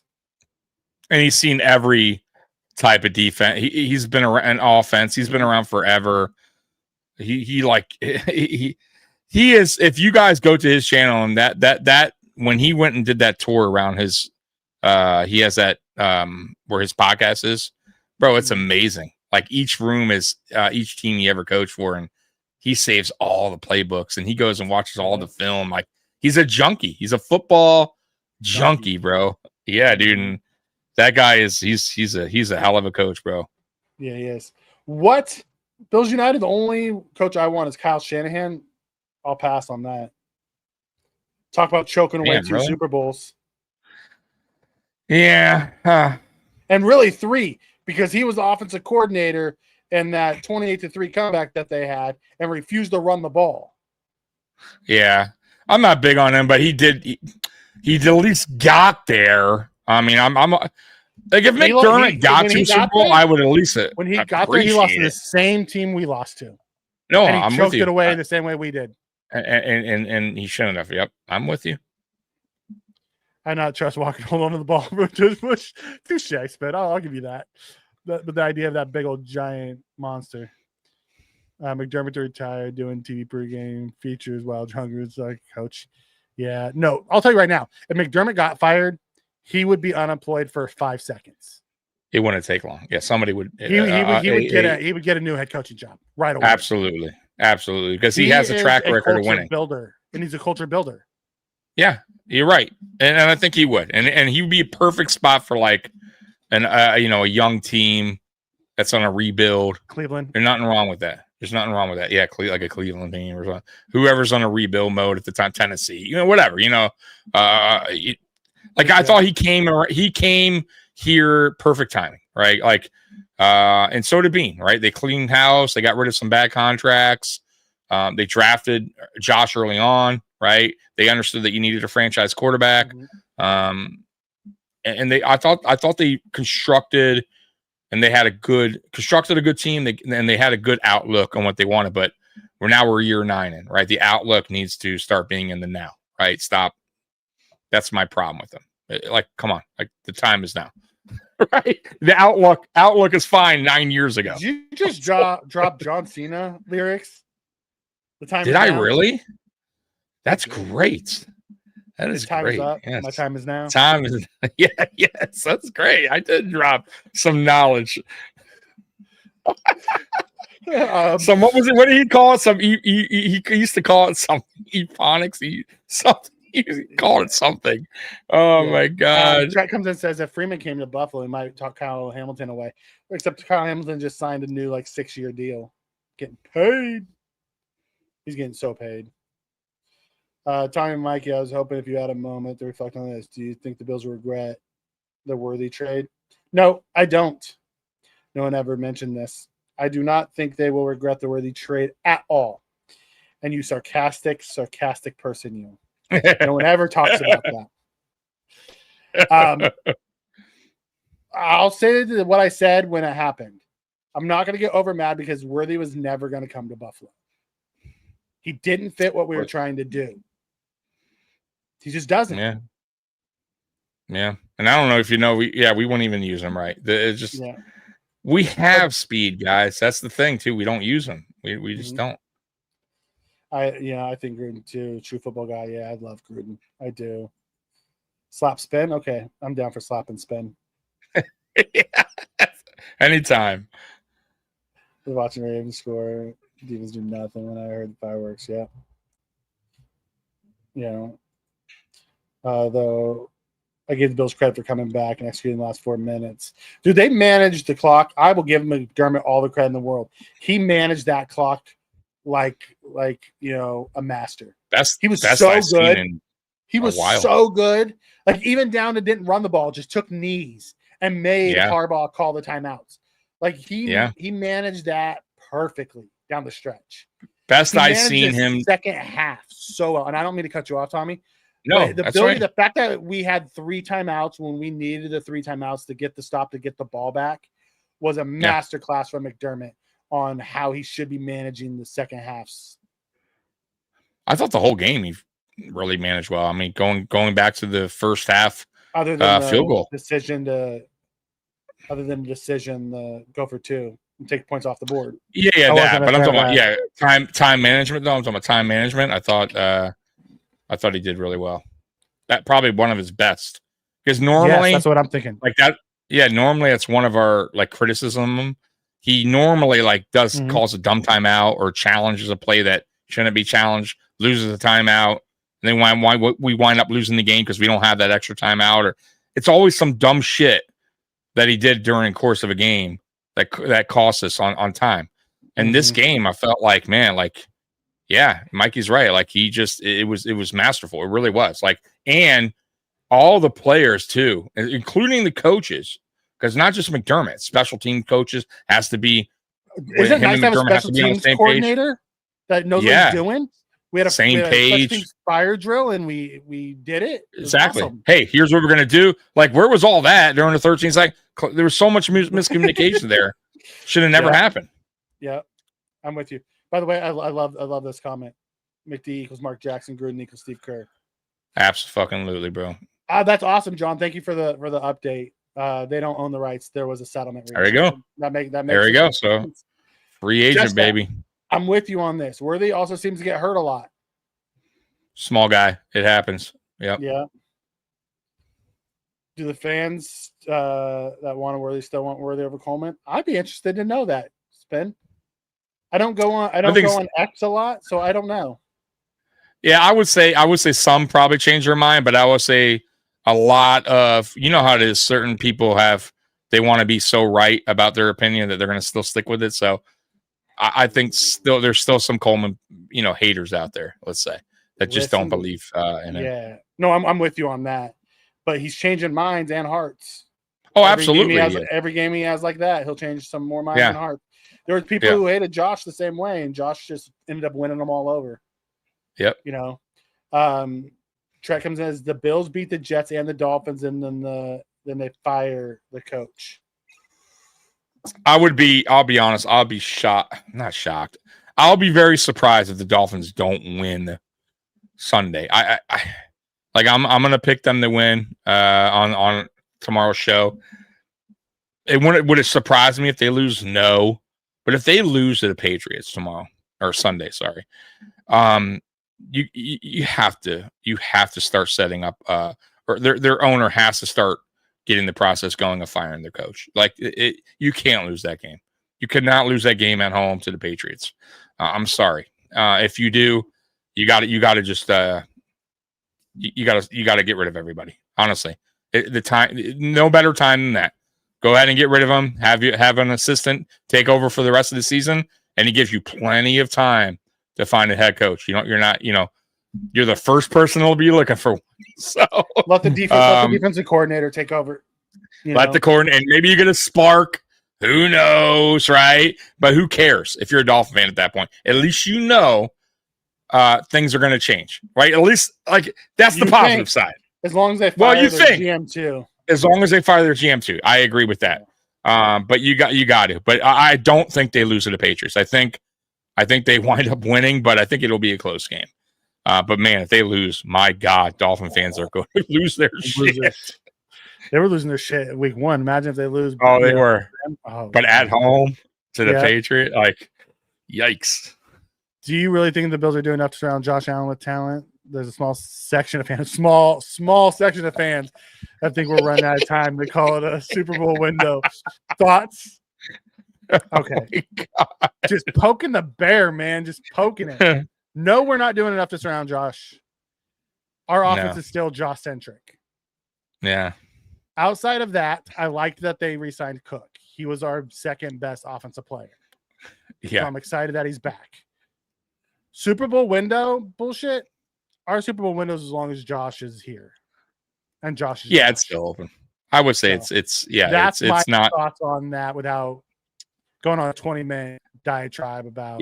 Yeah, it's not close. Like it's Mikey's right. Like no matter what, Josh is here. Josh is healthy. He's still in his prime. But it doesn't mean it can't start to close somewhat, right? You need to start making moves if you can't win. If you don't get to a Super Bowl soon, you got to eventually go all in before that window starts to close. No doubt about it. Bills United podcast. Do you guys have a trap game this season? I don't believe in trap. That just seems like a clickbait question. That's pretty lazy. Next question, please. That is great. That's what I should have done for the last question. That is beautifully done, Tommy. I love it, Kenny. I do want to touch on this though, because I don't believe in trap games at all. Trap games tells me that you're not prepared. I don't believe that this Bills team would do that. Now, do I think there's a game that we could drop that we shouldn't, or that would be tougher than maybe that you think? Yes. I think it's against Tampa Bay. We always play wonky against Tampa Bay. It's either at home versus Tampa Bay, or it's going to be at Houston. One of those two is just going to be weird, and we could drop it. I don't believe in trap games at all. I don't. And I think this team is too. It maybe on some teams. Okay, maybe some teams. Maybe right. I don't think this team. I don't. I think. I hate to go by. I hate to do this, man. But the whole they don't pay attention to the schedule. They only play the next games. The important. I kind of believe that. I hate to say it, but it seems like it because it doesn't. I've never really seen them have a trap game. Now, have they lost to bad teams? Sure, like Jacksonville and London, but I don't even know if that was a trap game. I think that was more stupidity on McDermott and getting out to London on time, like getting there, late and practicing the same, like all that stuff matters, guys. So it wasn't really that loss wasn't, I don't consider a trap game. But no, I don't think we've ever, not that I recall, just gone into a game where, oh, this team's bad, let's fuck around. Like I feel like we play hard on every game we play, no matter what. So it is what it is. And I think sometimes too, certain games, man, certain teams just show up a little bit more. It happens, things happen sometimes. Yeah. But no, I don't believe in, not this team. I don't think they fall into that category of getting into a trap game, trap moment, or whatever you want to call it. The sour taste isn't about the Coleman pick. It's about the third rounder that we botched. I'm with you on that. Also, as John says, this is a great one. Forget Worthy. McConkey was the miss. I'm with it. Like, I don't think Coleman's still growing. Bean and McDermott do this weird thing where they always take the raw prospect and try to grow them. They miss on some, they hit on some. If Coleman hits his ceiling, he's gonna be a really, really good wide receiver. He has the alpha receiver gene. It's can to get him there. We hit it with Josh. Rousseau's still growing.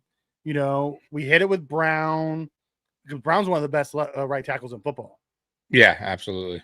And he was just a raw prospect, you know, and it took some time and he got there. So I think that's what they're shooting for. Yeah. Is a great pick, obviously. Yeah. That wasn't Bean, but that was still McDermott, and Bean was still on that team, you know, on that year at least, but that's still McDermott pick. So But there's guys that they take those raw prospects and try to hit. Now they've missed on some of them. Oh, the raw, you mean the guys with that need a little work to get to the next level? Yeah, I get what you're saying. Yeah, like Coleman, we knew coming in he wasn't going to be great year one. We didn't expect him to walk. Guys. Yeah. You know, same thing with Josh. We knew what his ceiling was, but he wasn't going to be great year one. Need some work. Groot was the same way. He was super raw and only played DN for 1 year. You know, so super raw. Those missed the year. Missed the year, so he. Yeah, McConkey was a big one. Like we knew he was gonna be good right away. Yeah, we do that a lot. I don't know, man, but I think a lot. You know, I always tell people too. A lot of teams, a lot of GMs. I mean, go across the NFL. There's a lot of teams that pass up on a lot of players. Like I'm sure the fan bases are saying the same thing. You know what I mean? So it's kind of, you know, I know it's cliche, but you know, it happens, man. GMs aren't perfect. There's going to be guys that they have on their board they feel are better fits, and they're wrong. I mean, it happens. You know, we're wrong. Sometimes we think a guy's better and winds up he's not, or we feel is a good pick and we're wrong. So it is what it is, man. The drafts are armchair GM is what I am. Exactly. Yeah, exactly. You know what I mean? Exactly. I mean, it feels great when we're right, you know, when we're right about a guy. You're like, hey, we told you. We told you this guy. I liked him. I liked what he's going to look like. Right. Robert comes in and says Chris Canny on Monday happened to give Josh credit. I thought Canny was going to have a root canal. That's not the one that I want to see. I want to see Bart Scott have to give Josh credit because he's the Allen hater. Yeah. Oh my God, is he the Allen and the Bills hater? But he's never on after the Bills win. He comes mid to late week and then talks crap about him and leaves and doesn't come back till the next week and then he talks crap about him. Never has to answer for his takes ever. Yep. It's wild. It's crazy. It's crazy.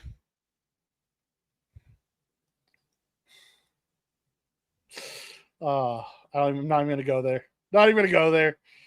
If some team came to the Bills and offer 4 firsts, 4 seconds, 4 third draft picks, I would take it today. What are they getting? Josh Allen? You're going to trade Josh for 4 firsts, 4 seconds, and 4 thirds?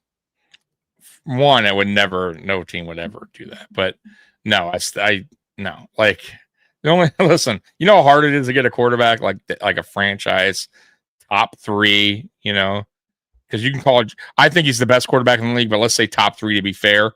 It's so tough, guys. You look around the NFL, man. I mean, there's some really good quarterbacks, but they ain't on that level, right?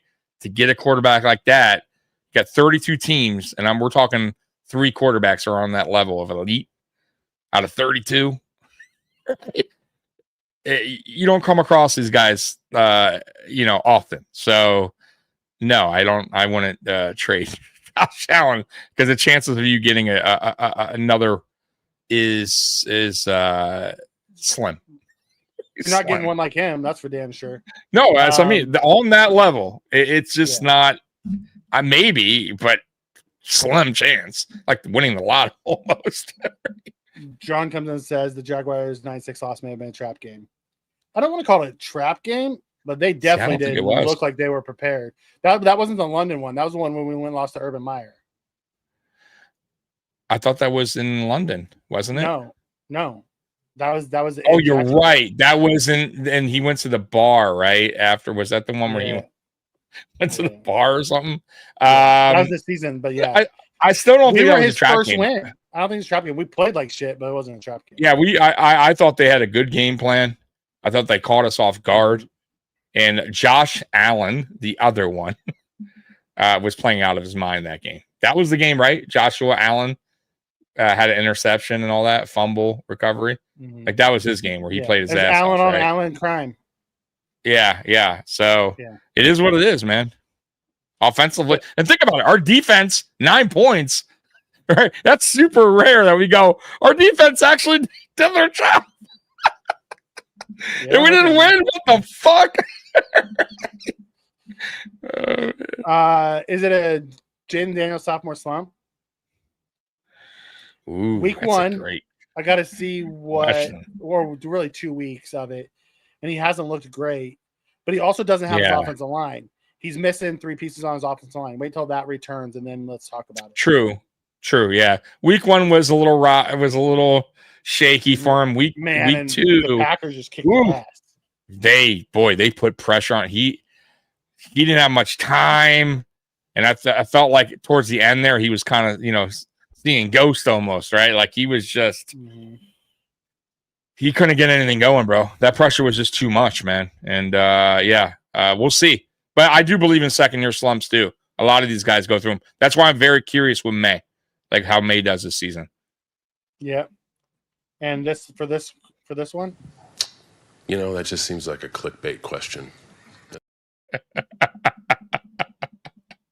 I don't need to play the whole thing. We'll just leave it at the clickbait question. Yeah. What's more important? Football, X's and O's, execution, or the special brand of Bill's grit and determination? Grit, determination. All of the above. We'll go with that. Oh my god! All right, Tommy, we made it through all of the chats. It only took us an hour and 46 minutes to get there. So That's all. we were going to quickly jump into the keys of the game, and then give our predictions, our X factors, and then go into real man of genius. Yeah. Which go is for awesome. it. I'm not gonna lie. I love that our chat is this invested in our show. Yeah, hell yeah. Almost 2 hours just answering what they're putting in the chat. Yeah, dude. Guys, you pretty much were the show tonight. I mean, you asked away. We just sat back here and responded. There's not much to it tonight. Go ahead, Mikey.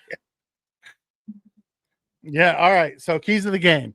It's going to be very similar to the keys of the game last week, right? It's going to be, lane discipline, gap discipline to stop the run. Tackle, God damn it. Tackle the person with the football. Yeah. And use your arms to tackle that guy.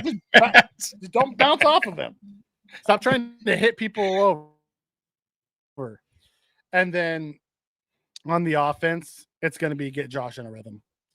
Be creative. Use your motions, your misdirections. When we do that and we bring that up-tempo style, motions and misdirections, when we stall out, it's when we just line up and try to run like a screen or general stuff. But when we use motion and we use misdirection and we use up-tempo, our offense just goes up and down the field. Yeah. It's wild. Yeah. So those are my keys to the game. I'm with you. What are I'm your with keys? you. Those same keys? It's pretty much the same running back from last week. I mean, pretty much. Listen, I thought, I will say this too, real quick. Last week, I thought the one good thing that kind of stood out a little bit too, that we didn't talk about much, penalties. Thought we did pretty well. We didn't have a lot of penalties in that game. So let's keep that trend going, especially on offensive line. Not a lot of holding. Deion Dawkins had the one silly penalty at the end there, but outside of that, I thought it was clean.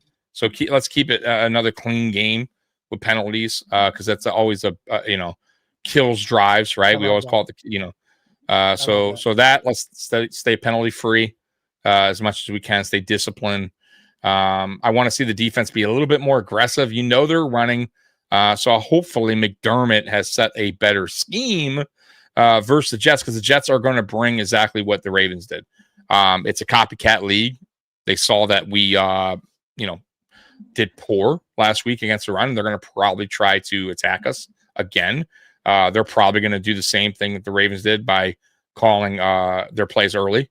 So before we get set. So hopefully we get set. And on offense, let's go like Mikey said. Let's get some motions going. More motions. Let's get a little bit more creative on offense. Let's get a little bit more up tempo at times. It doesn't need to be in the fourth quarter. We're down. Let's get that up tempo going maybe early on. Set the tone. And let's try to have a halftime lead in this game, not be down, and then we'll be just fine. And I do believe we'll be just fine. Outside of that, that's it. Those are my keys of the game, man. Errol comes in and says 111 to do your 111. Or growth mindset. Third key to the game. Have a growth mindset at all times. Yeah, absolutely. Play playoff caliber football. Yep. Spence says, really? You need to tackle the guy with the football, Mikey? You sure not the other guy? I don't know. No, it's the other. Did you watch last week's game? Because they weren't tackling the guy with the football. It's the other guy. Well, what was that emoji where the guy has his arms up? I watched Derrick Henry run untouched multiple times down the field. Yeah. So yes, I'm gonna say it. You need to tackle the guy with the football.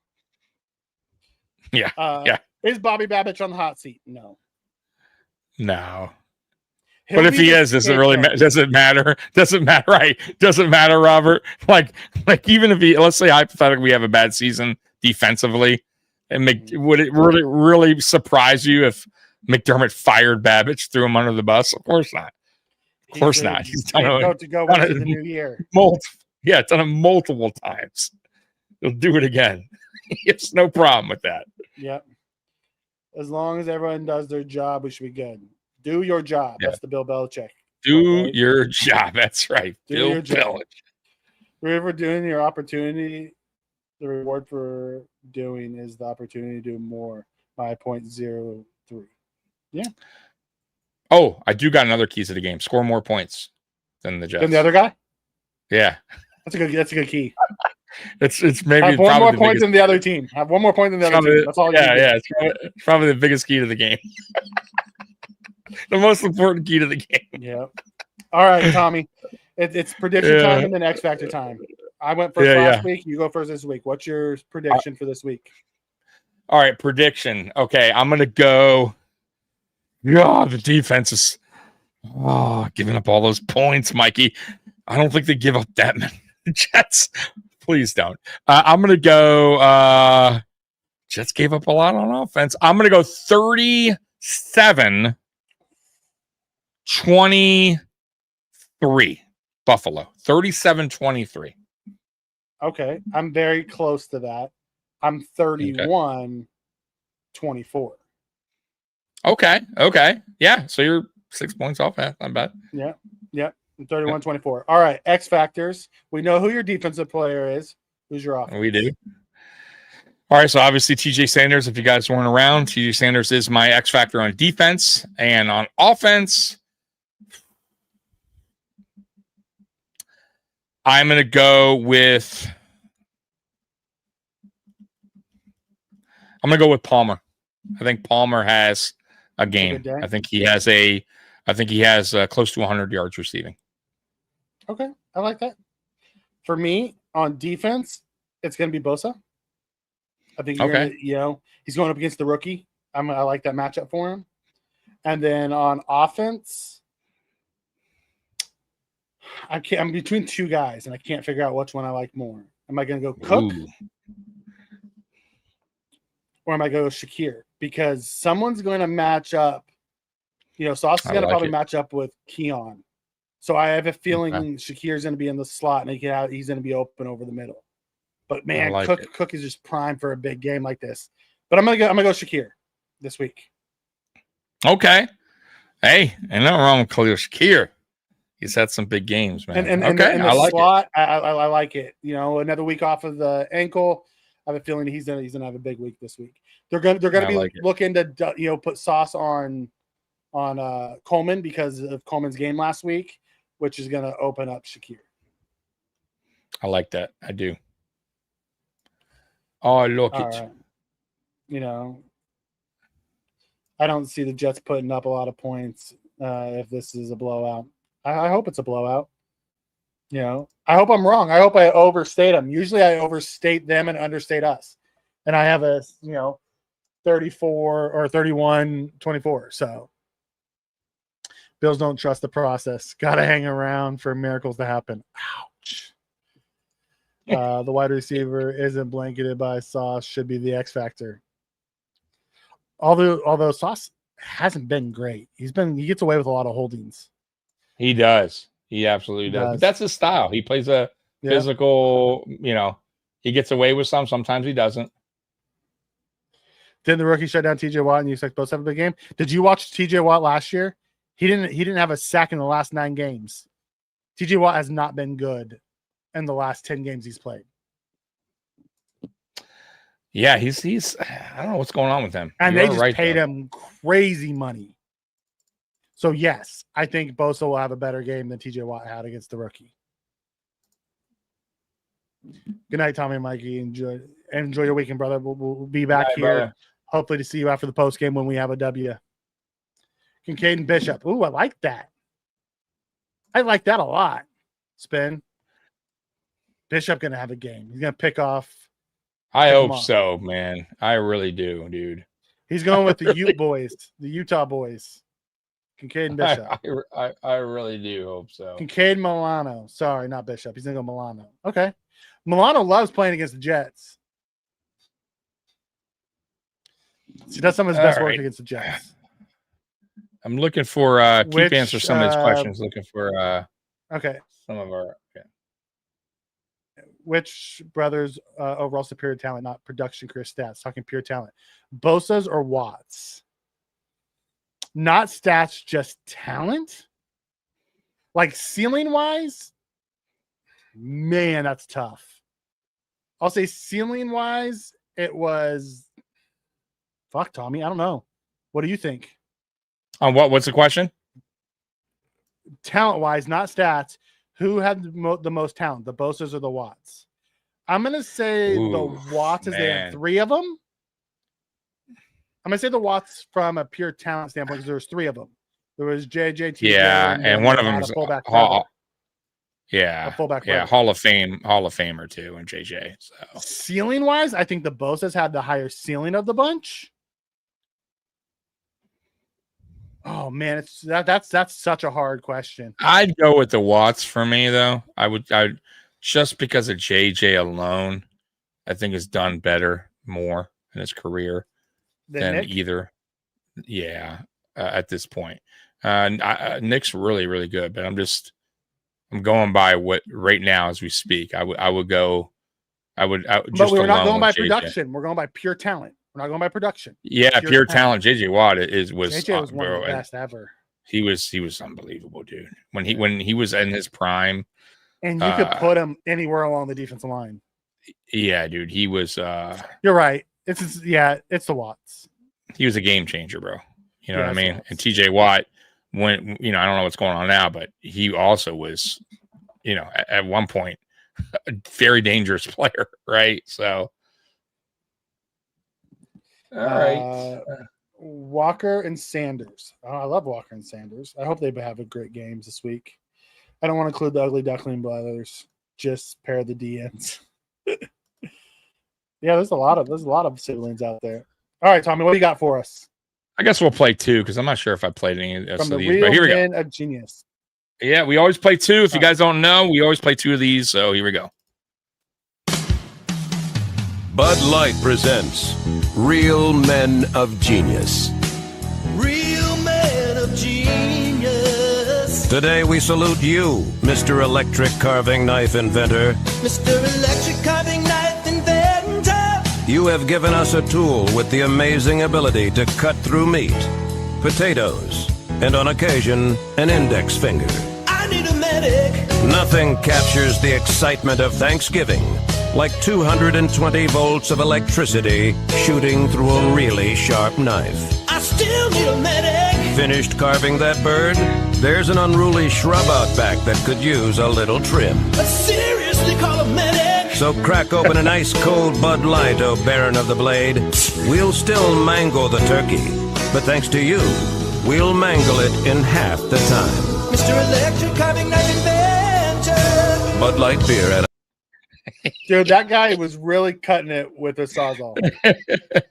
Yeah, That picture. I know. We'll get one more, then we're out of here, folks. Oh Still need my a god, I still need a medic. I wish they would do an updated version of Oh my these God, because I'm yes. sure there's so much they can get to with these, So let's see here. Oh Let's God, get the especially with one. nowadays stuff going on. Oh God, yes. Yeah. I guess we'll try this one. I don't think I played this one. Bud Light presents Real Men of Genius. Today we salute you, Mr. Enormous SUV driver.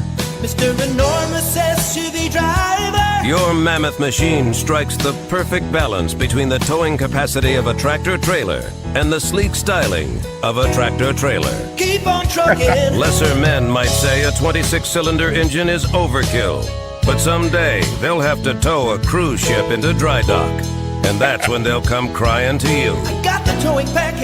You get 7.2 miles per tank of gas, which is perfect because that's exactly how far it is to the next gas station. Fill her up. So crack open an ice cold Bud Light, Mr. Enormous SUV driver. If you're going to compensate for something small, go really, really big. Mr. Enormous Bud SUV Light beer, Anheuser-Busch. If you're going to compensate for something small, go for something really big. God, that's great. That's great. 7.2 miles per gallon, enough to get you to the next. I'll be honest. I drove till recently. Oh my I drove a 2000 Lincoln Navigator that got like 9 miles of the gallon Terrible. in the city. Like on the freeway, it gets you like 14 or 15, but in the Ooh. city, it was like the old school V8s, that just Yeah. drank Gas guzzlers. at like $6 a gallon in California. Oh man. Oh, this was a fun show, man. A great It time. was. Let me tell you guys what's on tap. Tomorrow at noon, 12 o'clock is AFCE Shakedown. You do not want to miss that.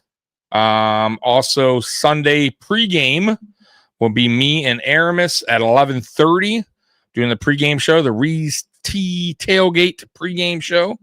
And then halftime, I'll be doing a halftime 10 minutes, 5-10 minutes show. I usually jump on here. Yeah, it was cool, but it was quick, man. I mean, literally like probably I know you were 7 minutes. testing it last week, so here I was testing. It wasn't bad. Yeah, so I scheduled it already. Everything's scheduled, by the way. Pissy, so you know what people are gonna, yeah. Hopefully this halftime show is a little bit better than last week's. And then me and Mikey will be doing a post game show, as you guys know, right after, and then obviously Monday night uncensored at 10:15. So that's the wrap. That's the wrap up for the weekend. What's planned, and I also may be a guest on the Ralph rant tomorrow. So look for that as well. I'll probably put it on X. If there's a link, I'm sure there will be. So, guys, we appreciate you guys rocking with us as always, man. It's been a great time. Thank you for all the super chats. They mean a lot. And yeah, like, subscribe, hit the notification bell, and we're out of here. Bills Mafia, you guys rule. We love you. And as always, go Bills. We're out of here. Peace. Go Bills. Go Bills. Go Bills.